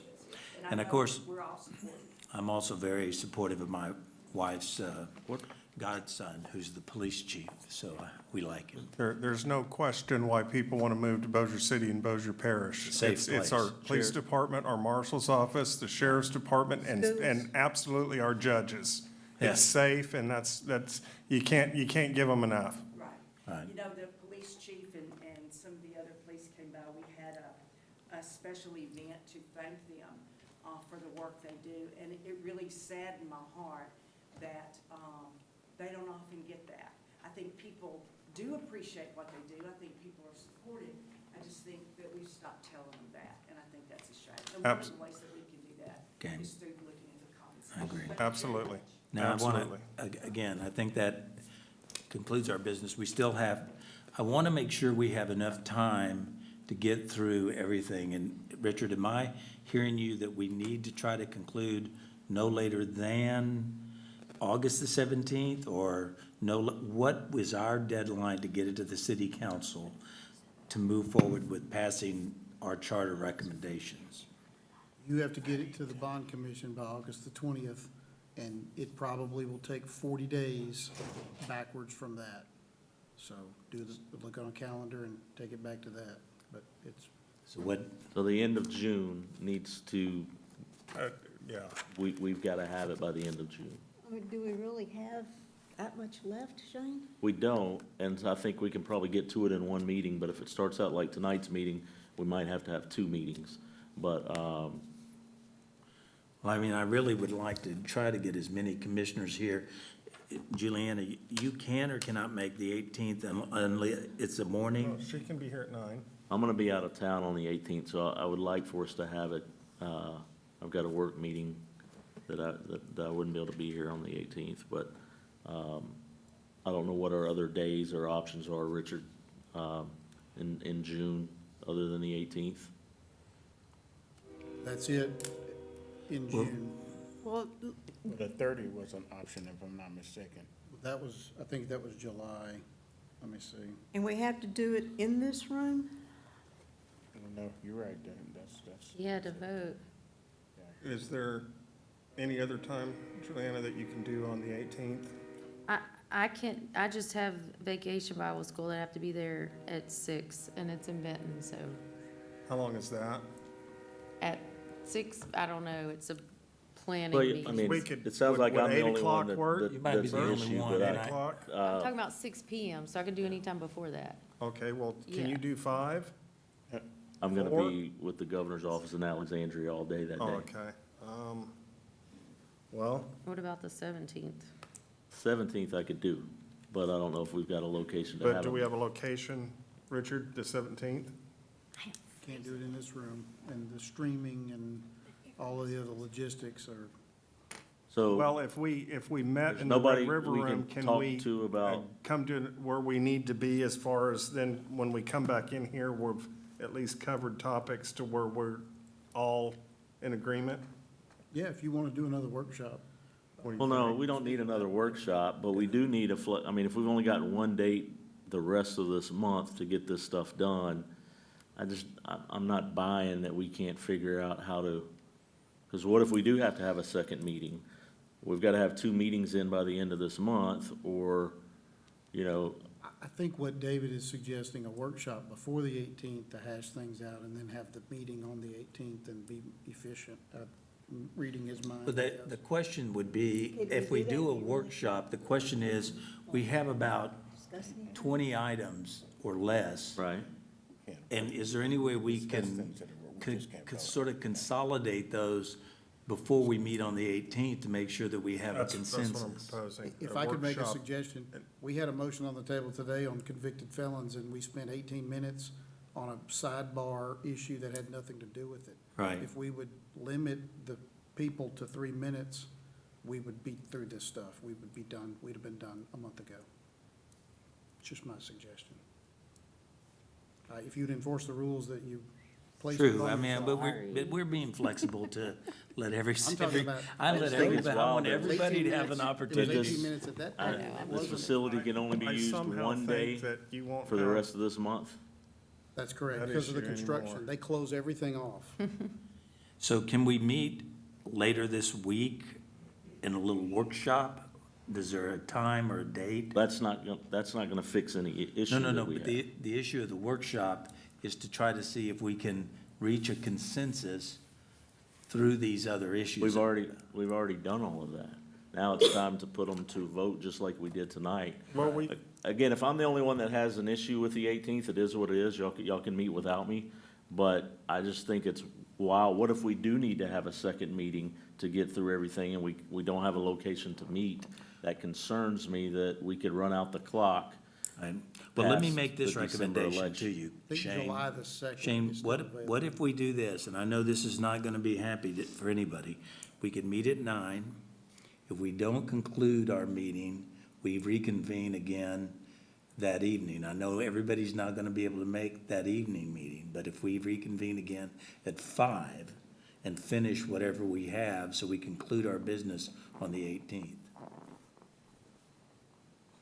Reconcluded at 3, and Or reconclude it at 3. Well, but I think I just don't know if you'll be y'all back. should just plan on having When- your meeting at 9 AM on the 18th and just work through the 20 or so items that are left.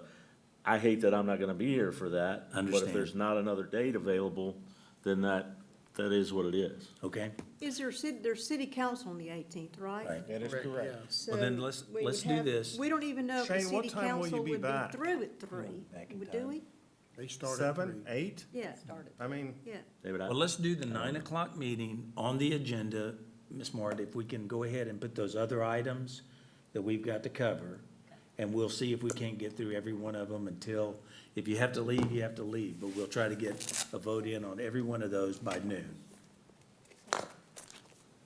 Can I make one more comment before we Yes, Ms. leave, even though Parker. I used up all my time? you have. I just want to say that I love Bossier City. I care about Bossier City. When I vote on something, it's because I really do think it's the right thing to do. But I really hope that y'all are right and that this makes the city better. And I just want to thank you all for voting from your heart and for putting up with me. And the fact that both sides got aired makes me feel better about it. And I just want to thank you And all. That's I don't think democracy. anybody should be vilified for No. what they believe in. It's your belief. Right, and I wasn't My fussing at, biggest I wasn't We fussing want y'all at to you. be Never right, hear- because we Right. want Bossier to do well. My Of course, biggest that's hope why- is we never hear about it again after election, But one way no, or the no, other. but I agree. Done. But I just want to say, that's why, Julianne, I didn't want it to be personally offensive to you, because I have a great respect for you. I just don't want to be naming anybody as a city councilman, Well, because and I didn't intend it that way. I Right. just meant for the numbers part. Right, and To I- say that I was standing up for those Right. people, but. I I'll think make it's a motion something we we're all feel dismiss. passionate about, one All way right. or the other. Right. all those in favor signify by leaving. I think Thanks. without this lady here, we're in deep trouble, so I think we better give her what she wants. Yes. Because without her notes, we're dead in the water. Sir, thank you for your time. Again, sorry to keep you so late.